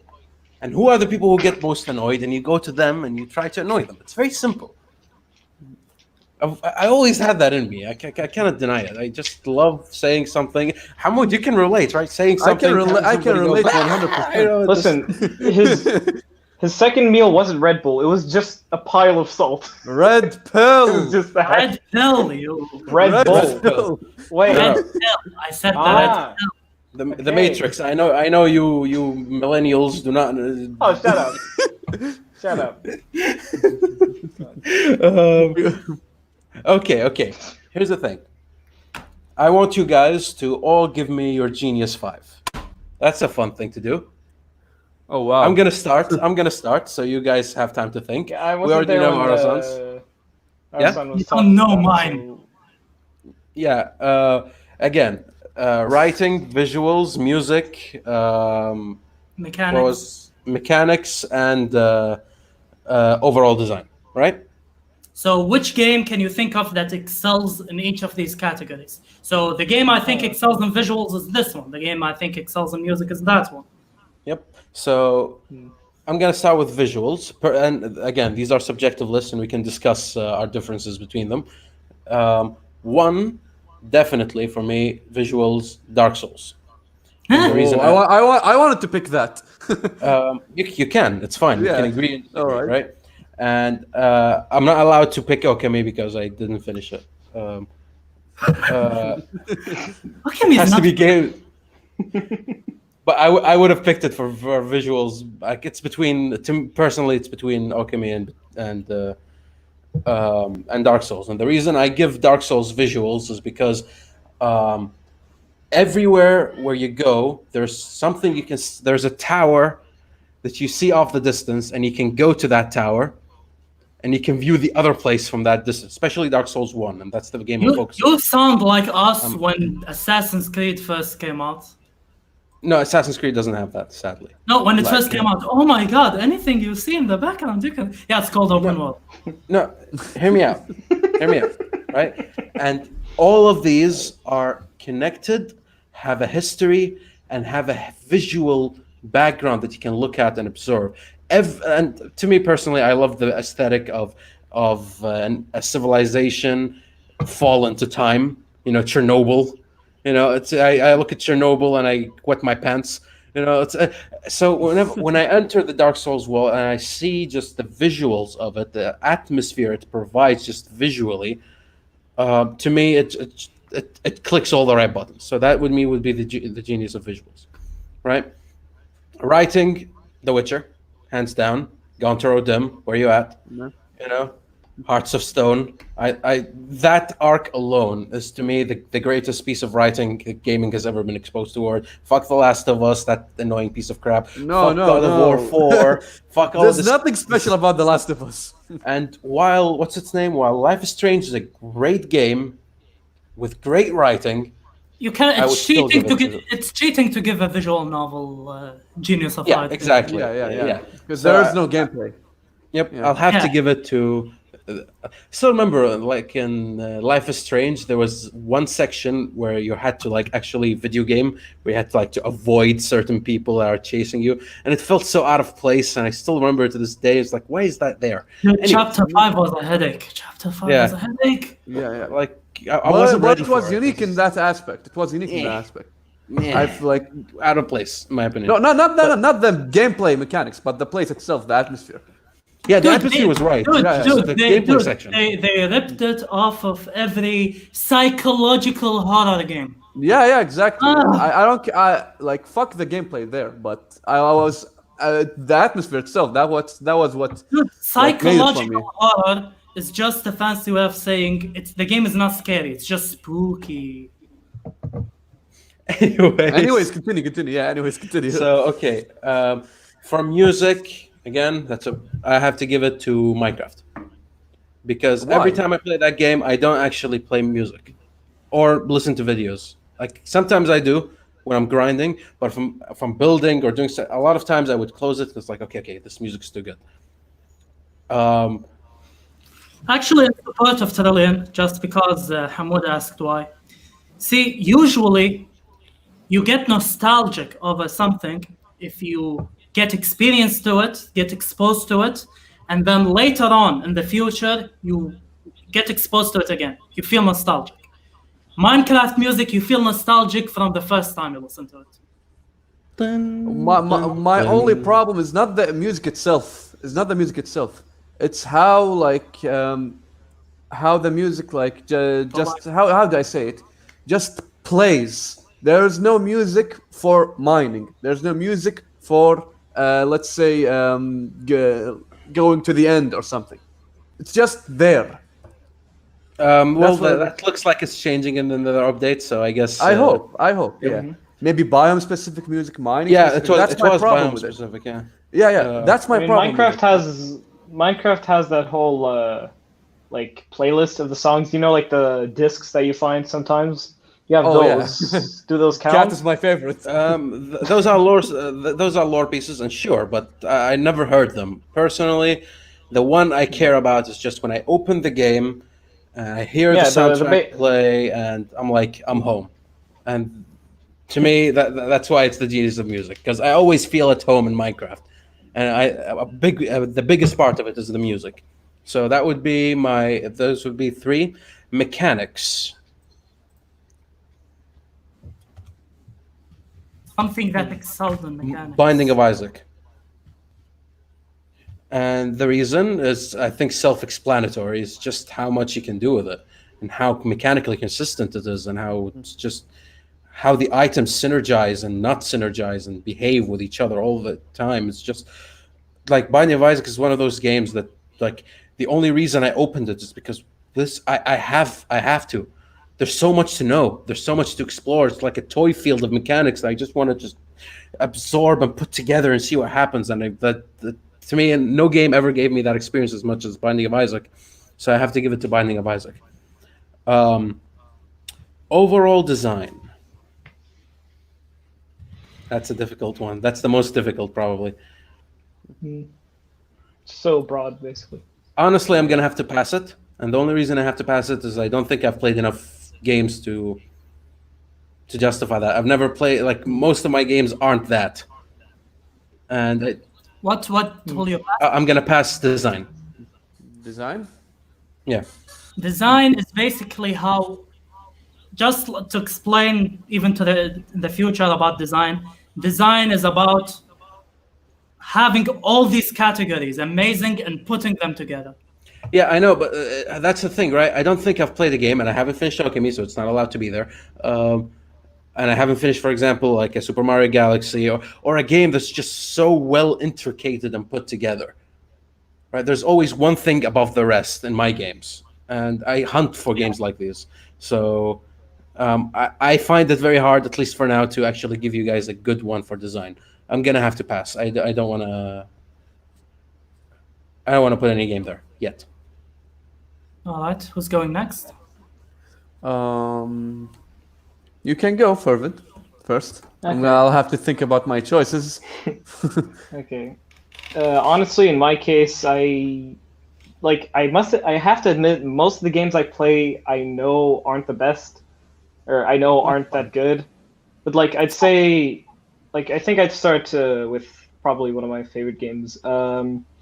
In terms of mechanics and story, I'd have to pick one game, Titanfall 2, honestly. Like, all right. In terms of mechanics, the way like just how smooth the gameplay is in terms of movement and shooting, and how they incorporate it into like combat is just, it's crazy. Like, you pick up the controller, you feel cool. It's that simple, really. Like, if you see gameplay, it's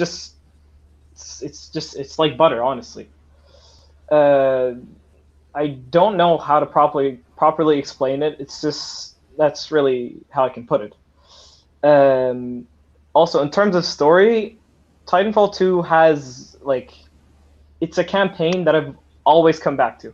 Like, so far, I haven't played any other game as much, or I haven't come back to any other game as much as this, either for the multiplayer or the story. And in terms of the story, like, it's simple, but there's nothing not to like about it. The characters, like, they're all fun to watch. They all have their own personality. It mixes well, and it ends off beautifully. Like the whole bond thing with the pilot and your Titan is just awesome. They really played it well. So yeah. Music. And in terms of music, I'd have to say, like, when I see a game that's unique in any way or different from other games, like, I just feel really happy. Like, I see, you see all these generic games, they all look the same, they play the same. Sure, they might be good, but I like to see, like, something special. In terms of music, I'd actually give this one to Splatoon, really. Like, I've never seen a game that puts this much, Good choice, actually. that has as unique as music as Splatoon does. No, So this is actually a very important point, because for my choice of music, one factor I took into account is that all the soundtracks in the game need to have a consistent theme. So actually, like games in the 90s were geniuses at that, like Crash Bandicoot. Every soundtrack in the game has the main theme in it somewhere, and it's it's like a motif, right? Yeah, exactly. For video game music, motifs are very important. It's like you feel like you're playing the same game as you continue. Yeah. In terms of visuals, I'd give it to Subnautica. Like what the game does, as I said, like they capture the whole alien aspect of the game and the sea life aspect. They blend those two really well. Like you first start out the game, you go in, you dive underwater, and you look around. It's like, wow, like you get the vibe of the game, and it feels amazing. And the more you play, the more you see it. Like they get the idea of the fact that we've seen only just a small percent of sea life or like whatever's in the ocean, and so that part of the mystery works really well with the discovery. I'd give it to that. In terms of overall design, I have to say, same with your situation, Trillion. I can't really pin any game down. I pity you too. We haven't played enough. Exactly. That's why. Exactly. Yep. True. I think it's my turn now. Yep. For gameplay, I really have to give it to Minecraft. Because no, seriously. Because you want to know why?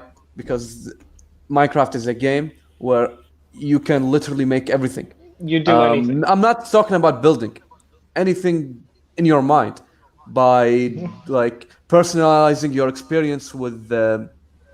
It's a very moddable game, so you can add anything in your mind in it. Go into the internet or go to. It's not just that. Redstone is like Redstone. Yeah, Redstone. That's what I want to without talk mods. About. Yeah, without mods, you can just do everything in your mind. It's a game with like huge hours that you can spend into the game.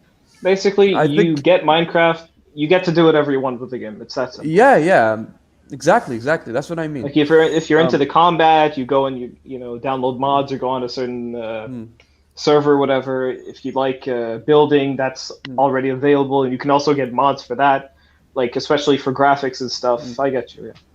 I think picking a sandbox game is cheating, but I couldn't think of anything else. Minecraft, I'd say special, to be honest. Yeah. No. Any place that you put Minecraft, I'll accept it. Don't worry. You can put story. It's genius, and it's genius storytelling in the fact that it lacks. Yeah, it lacks story. That's what it's missing. The only thing it's missing, to be honest. I mean, but yeah, what about visuals? Music? Visuals.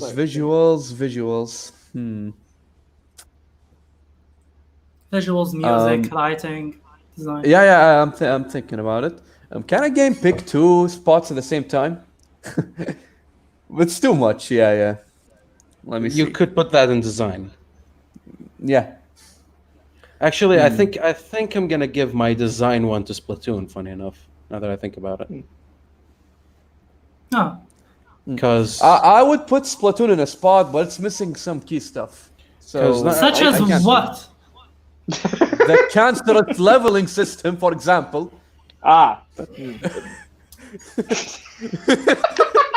It's not my fault you don't play ranked. It's not my fault you don't play ranked. I want the turf war game mode. Really? That's the thing. Yeah, and Not the enough to party stop system. me, though. Not enough to stop me. Because here's the thing with Splatoon, right? As far as the 5 categories go, Splatoon does excel in everyone. Yeah, because I just Yeah, realized, yeah. like, when he mentioned Splatoon, and I kept thinking about it, I'm like, wait, Splatoon should be my design one, because sure. I still remember I'd agree. no game in my life had given me such excitement. And When funny I enough, saw its trailer- Splatoon would have lost if they didn't release the Octo expansion, because they would have lost on story.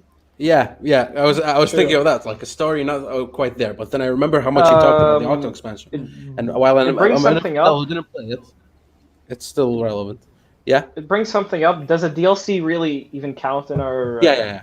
Don't It worry. does. Because like debate, like imagine this: the base game. But I could have be- some bad news. I have some bad news for Hamod, because when I start talking, I'll mention that while DLCs count, mods do not. But keep going. Ooh. Okay, that's fine.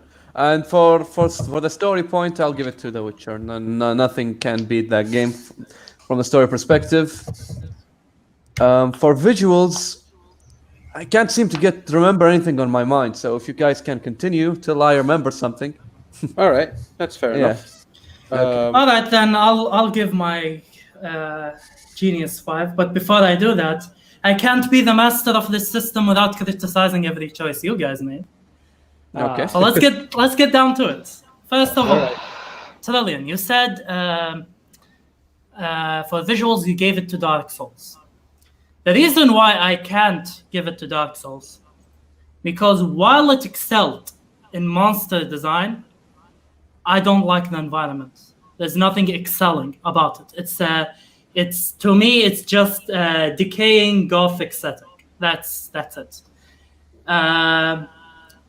When it comes to visuals, personally, I have to give it to Super Mario Galaxy, because not only the visuals, but the angles. Like every stage is a galaxy, and every part of the stage is a planet, and each one of them having its own thing, and you can go around it and all of that, and it has its own theme, and they make every planet, for example, an ancient Egypt galaxy, and one planet is a pyramid, and then the background.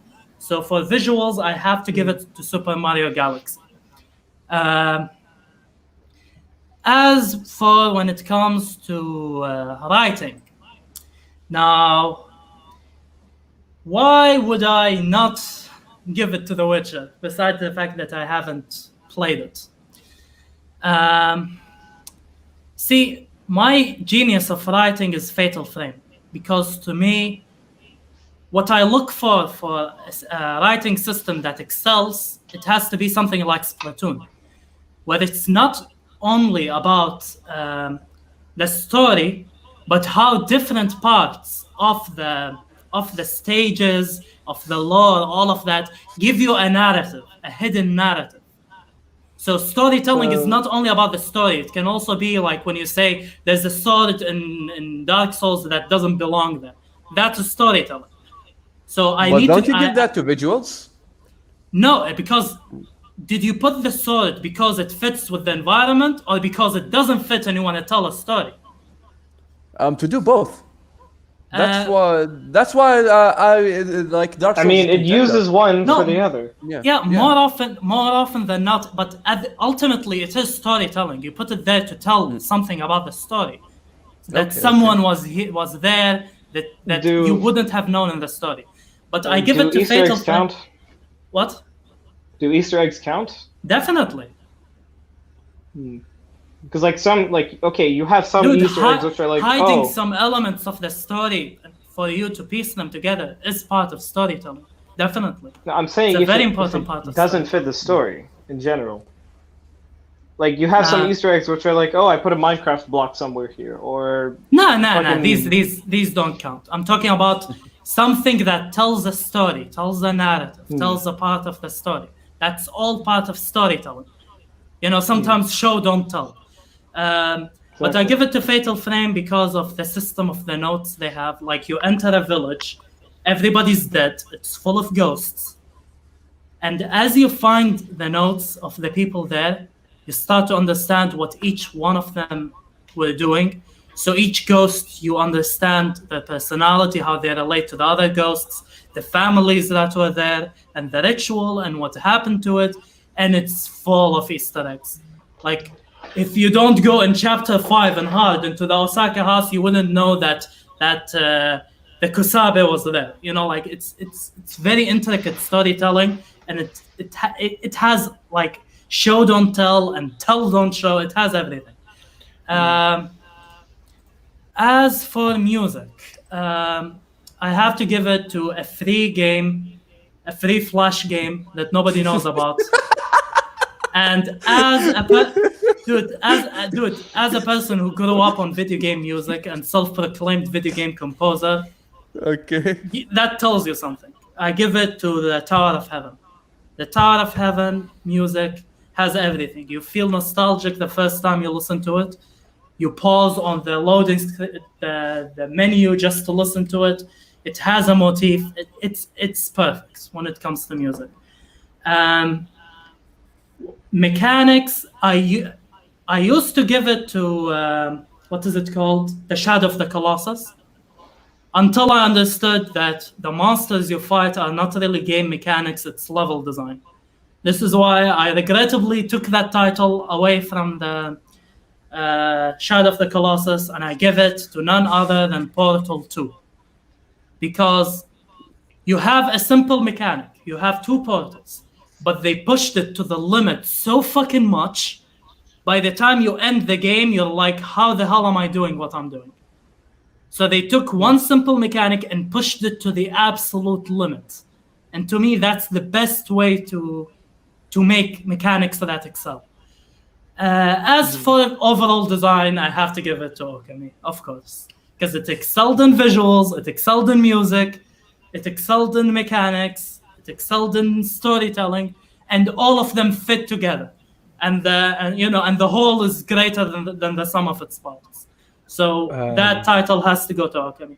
Maybe if I play The Witcher or play Dark Souls, I might change a few things. I cannot give Witcher the design thing because The Witcher doesn't make it in visuals. Same thing with Dark Souls. Here's the thing about both. I think just from the way you've described writing just now, I think the 2 contenders to contest Fatal Frame would be Dark Souls and would be The Witcher, because both of the things you described in both of these actually exist in both these games. of those games, yeah. Yep. It's Especially just a Dark matter Souls, of I think it will reach a matter of subjective taste. Yeah. And keep in mind, I didn't play these games, so I know. until I play them, maybe they do contend. Because here's the thing with The Witcher, the amount of things that are just not implied. The game is so rich with so much obvious story, but there's so much hidden beneath the layers that when I started looking, actually digging, I just got overall shocked by how much I missed. Actually, there is another contender, which I also didn't play, but I watched the documentary about it. It's one of the Fallout games. Fallout New Vegas? I think New Vegas. There's nothing besides New Vegas. When you go to each vault and discover what was going on there, and a lot of shit is implied. Oh, yeah. It's not only New Vegas, it's Fallout also 3. Fallout 3 is not a very good game, but the thing that you just said is my favorite part of the game. Where you discover vaults and what happened to them. Yeah. The egg has left the chat. Yeah. Okay, so I take over the salt stream. climber. Yeah, Another you'd lag us out by then because you're lagging. Did you watch the last stream and seen my coop with Sanad? Cool. Trillian, for some reason, left the stream. It was only me and Sanad. So we said, this is a coup. We took over. Let's talk about furries. Oh god, he's back. Everyone, stay quiet. We're taking over your. So yeah, your Trillian is channel. a great guy. Trillian. Yes, is yes, got we've been him. over this. I know. Okay. So yeah. Okay, so as he said like that in the Fallout games, there are some optional stuff that you can do where you can discover old vaults and what happened to them. There's a lot of implied like history in the PCs and all that. Right. There's a game that did this well, which is Fallout 3. It's not that good of a game, but it did this aspect very well. That's the only thing I like about the game. Right. New Vegas also did it, but I think Fallout 3 did it better. Yeah. Lots of weird vaults that did strange things. Like, imagine a conspiracy theorist, like, okay, making, writing about what the government would do if this happened. These are the vaults. There are more than, there's maybe a 150 vaults, maybe even more. And each of them have their own story. Yeah. Now, here's the thing. Before we wrap this topic up in particular, because there's one more topic I want to get to. Have you found your genius in visuals, Hamod? Visuals. Something that I was the thinking visuals about are it all so along. Stunning, you think it excels. Like this game, a lot of games have good visuals, but this one excels. They did it right. Don't try to perfect Yeah. it. Just if you find something that you really found visually appeasing, forget all the other elements. Forget that condition right now. Just say from your experience, what game that when you jumped into it, you're like, holy shit, this looks amazing. Well, to be honest, like, what? I mean, well, Rainbow's that bad in terms of Rainbow has actually great visuals, to be honest. But I wouldn't give it like best visuals. Give it to Overwatch. I'm gonna have to pass for now. Okay. Yeah. Okay. You know, in my head, I'm like, I would have had I not understood it and used my 100% subjective taste, I would just based on the description I just gave you, I would have picked Imperator Rome. What the hell? Go die. Dude, it's so gorgeous looking. Anyways, This isn't why I made this. I know. Before we move on, check out the comments before we move on. Which one? There are 2 vaults in one of the Fallout games. Okay, there are 2 vaults in one of the Fallout games. One vault has 1,000 men and 1 woman, and the other has.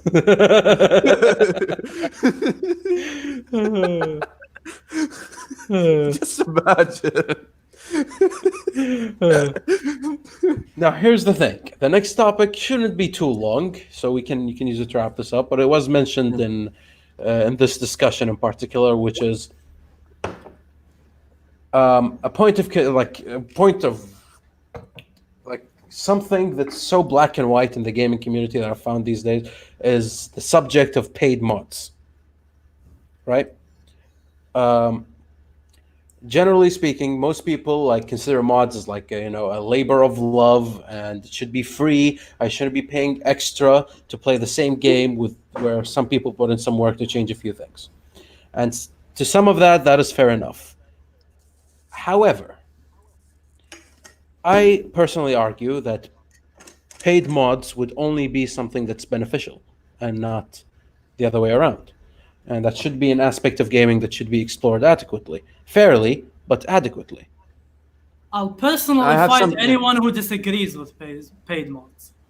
I have something to add. All right. Okay. So I've looked at the extreme end of paid mods, which is Minecraft Bedrock store. I actually disagree with this kind of paid mods. For a couple of weapons and 2 creatures, you pay $10.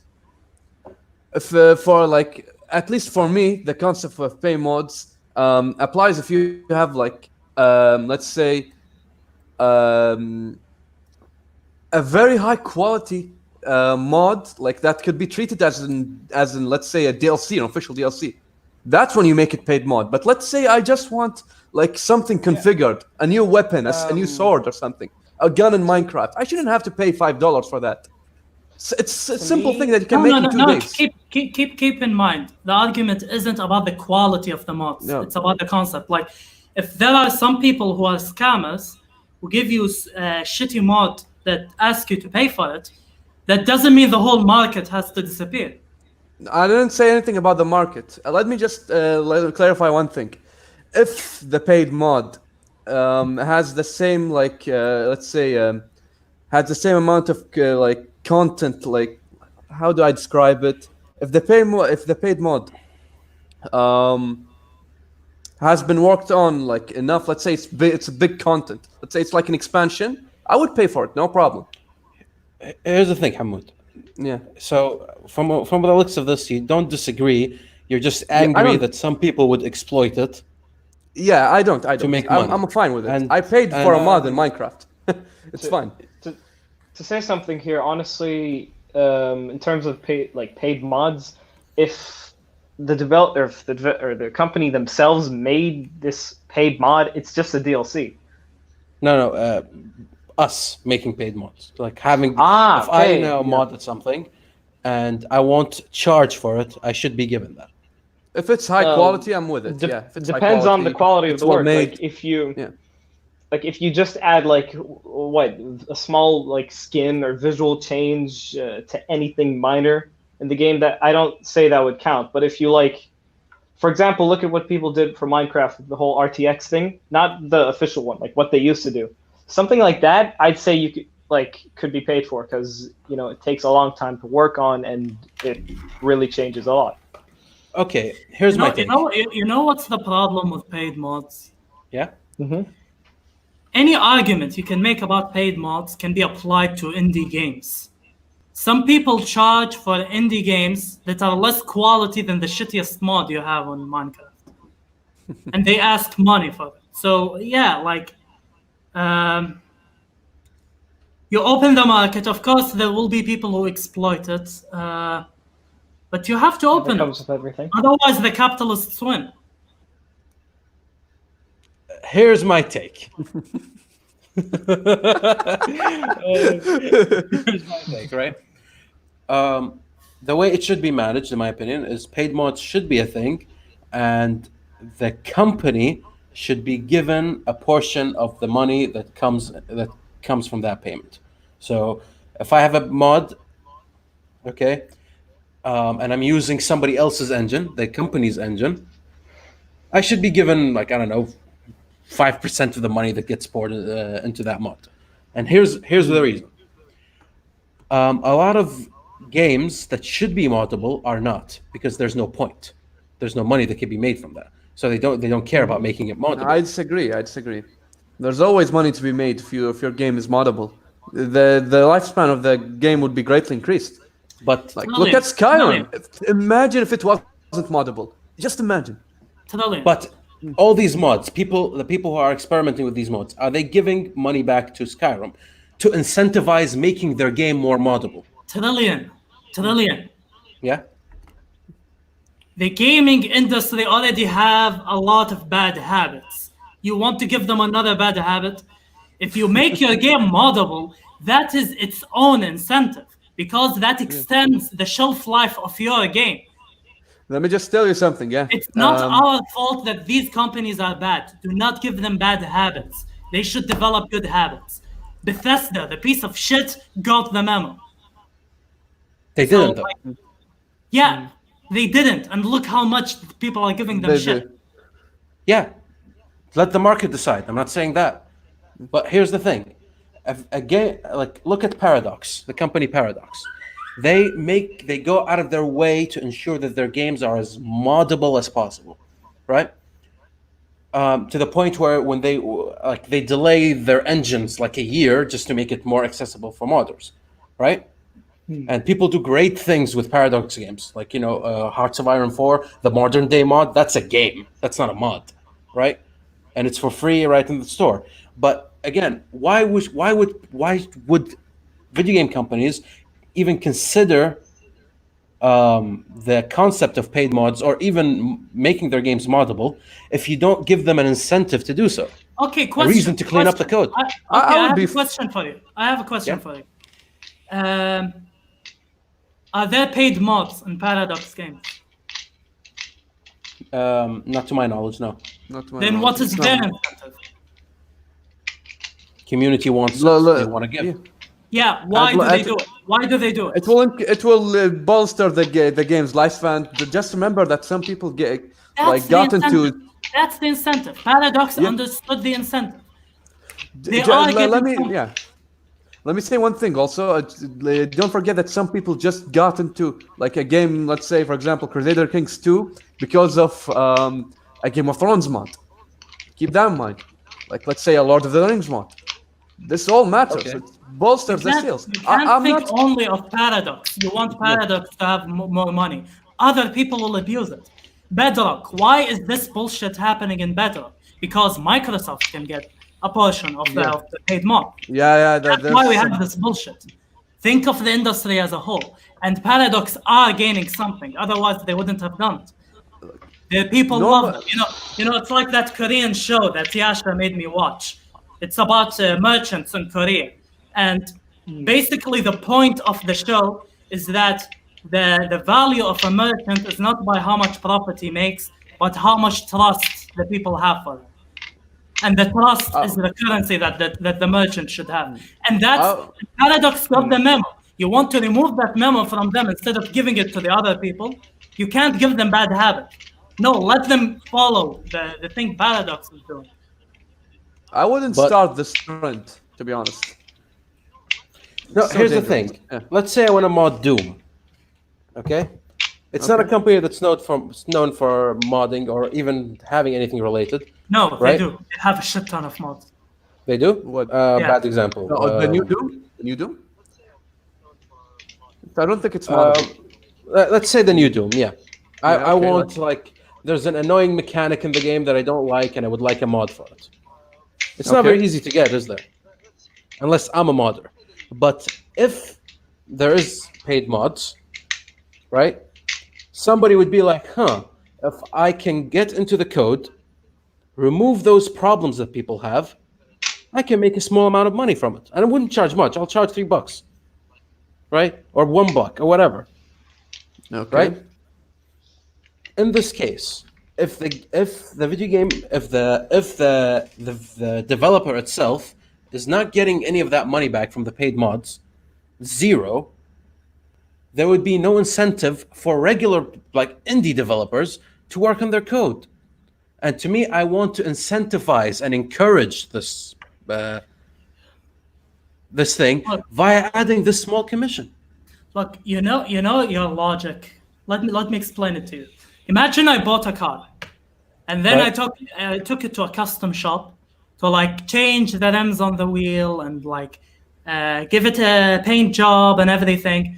Imagine if I have to pay Toyota for that. What? It doesn't make sense.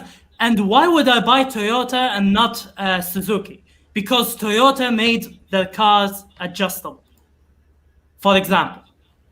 So no, definitely not. And again, it's an idealistic view. You're only looking at the good that it will make. You're not looking at the bad that it will make. Okay. Using that example, I can't. guess. Yeah, see what you're I doing can't with. trust all the game companies to put up the prices of it. Look at Bethesda. Bethesda did something like this for Fallout 4. Yeah, Fallout 4. They made Fallout 4 modding a bit harder than usual. Let's say, for example, Skyrim, and actually hired some of the modders and made them make paid mods with on the game in the game itself. They made Right. modding it normally a bit harder than usual, and the prices okay. there are outrageous, to be honest, on the Bethesda store. And dude, modding does give the company a shit amount of value, even if they don't get money. Dude, if Skyrim was not moddable, do you think people will play it to this day? Do you think we'll even be talking about Skyrim right now if it wasn't moddable? They saved Okay. that game by making mods. So yes, they are getting a benefit. They're getting a huge benefit. So okay. I think we're on the same page here now. I'm leaning more towards your fence now. Okay. So I'm not the against benefits would paid be, mods, but okay, continue. so generally speaking, the benefits of modding are much like the benefits of marketing.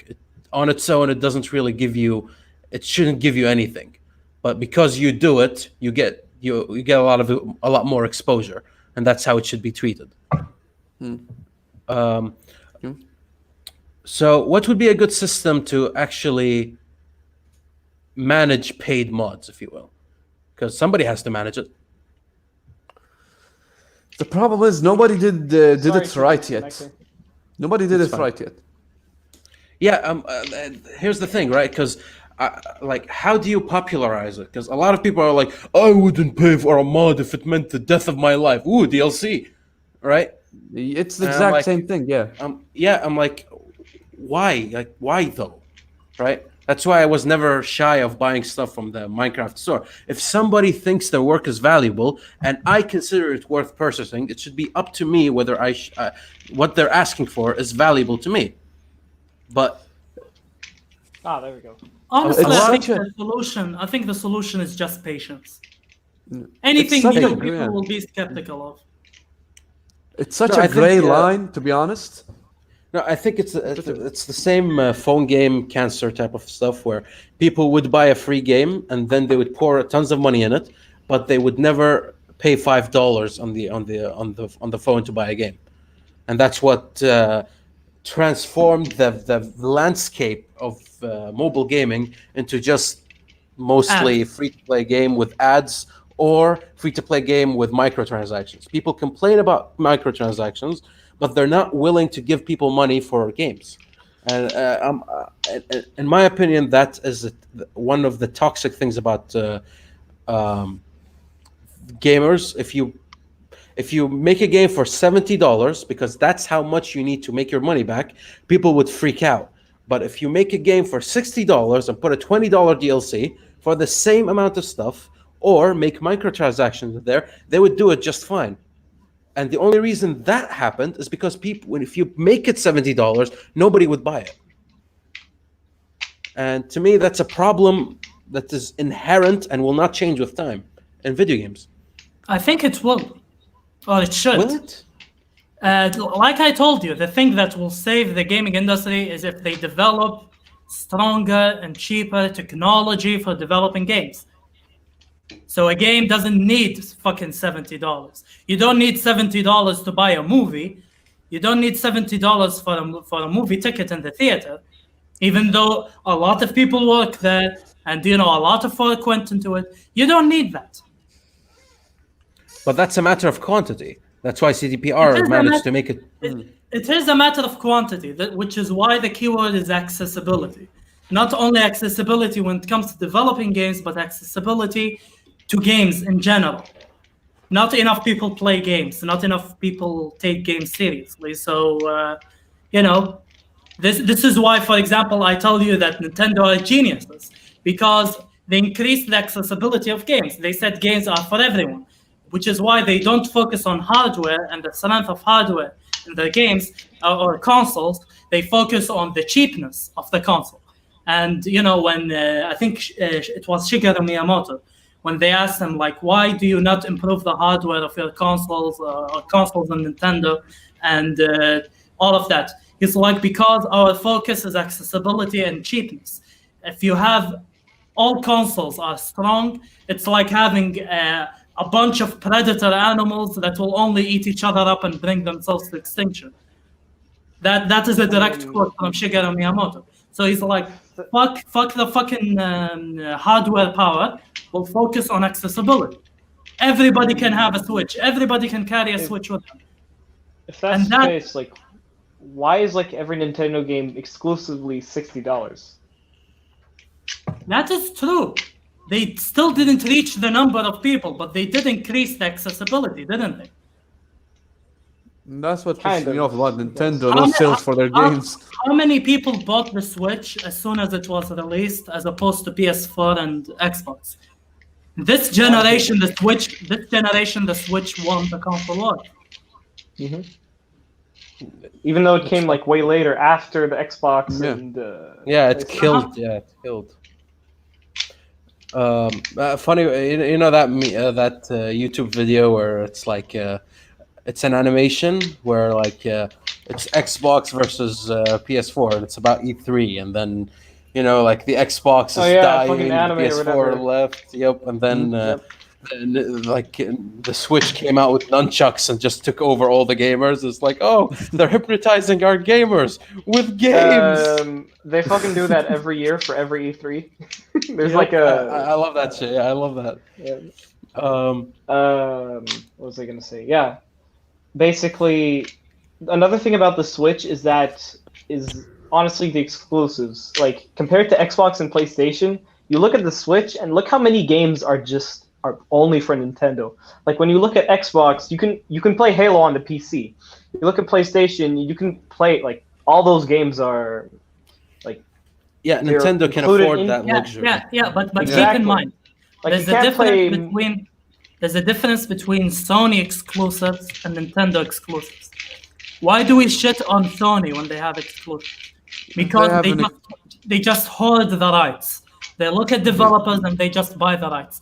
Nintendo are allowed to have exclusives. Do you know why? They make their games themselves. They make their own games. They're not only developers. That was my point. Yeah, like you can't play Smash Bros on your PC. Funny enough, to me, that's why Nintendo, to me, will always be the best out of the three consoles, like the console wars, because the other two don't develop their own games.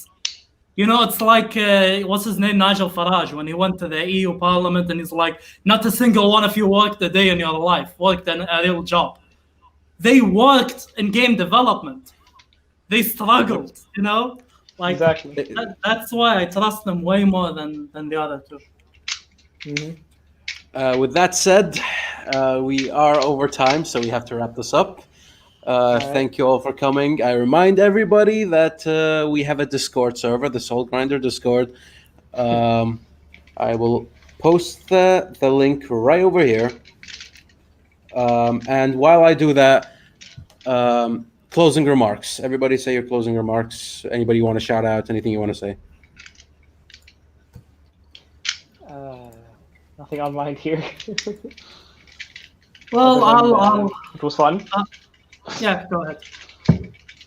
No, I was just saying it was fun. First time here. Pretty nice place, honestly. Yeah, you like the crib? Very cozy. No account, no nothing. Very nice. Right. In my case, we're doing closing remarks. Do you have any, Hamod? Closing remarks? Yep, we're gonna wrap the stream up. Well, just that we need mods in every game. Yeah, that's it. That's it. Yeah, that's my only closing remark. Get on it, people. Get paid. Get on it. Hamod, say your last words. No, that's too close. What the hell is that?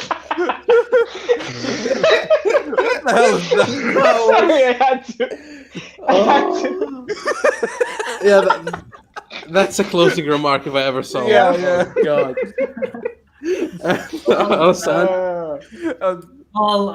Shout out to Fervid and Hamod's parents for giving us small breaks during the stream. And shout out to the fucking wine that I have been fucking burning through this entire stream. And finally, alcoholic wine, yeah. Yes, unfortunately.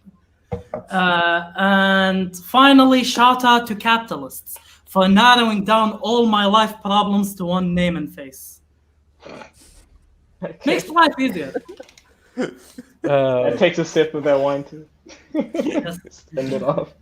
With that, I hate capitalists. As you're sipping capitalist wine. Yeah. With that said, guys, thank you all for coming. Subscribe to Dark Raiko, join the Soul Grinder Discord, and we'll see you guys on the next one.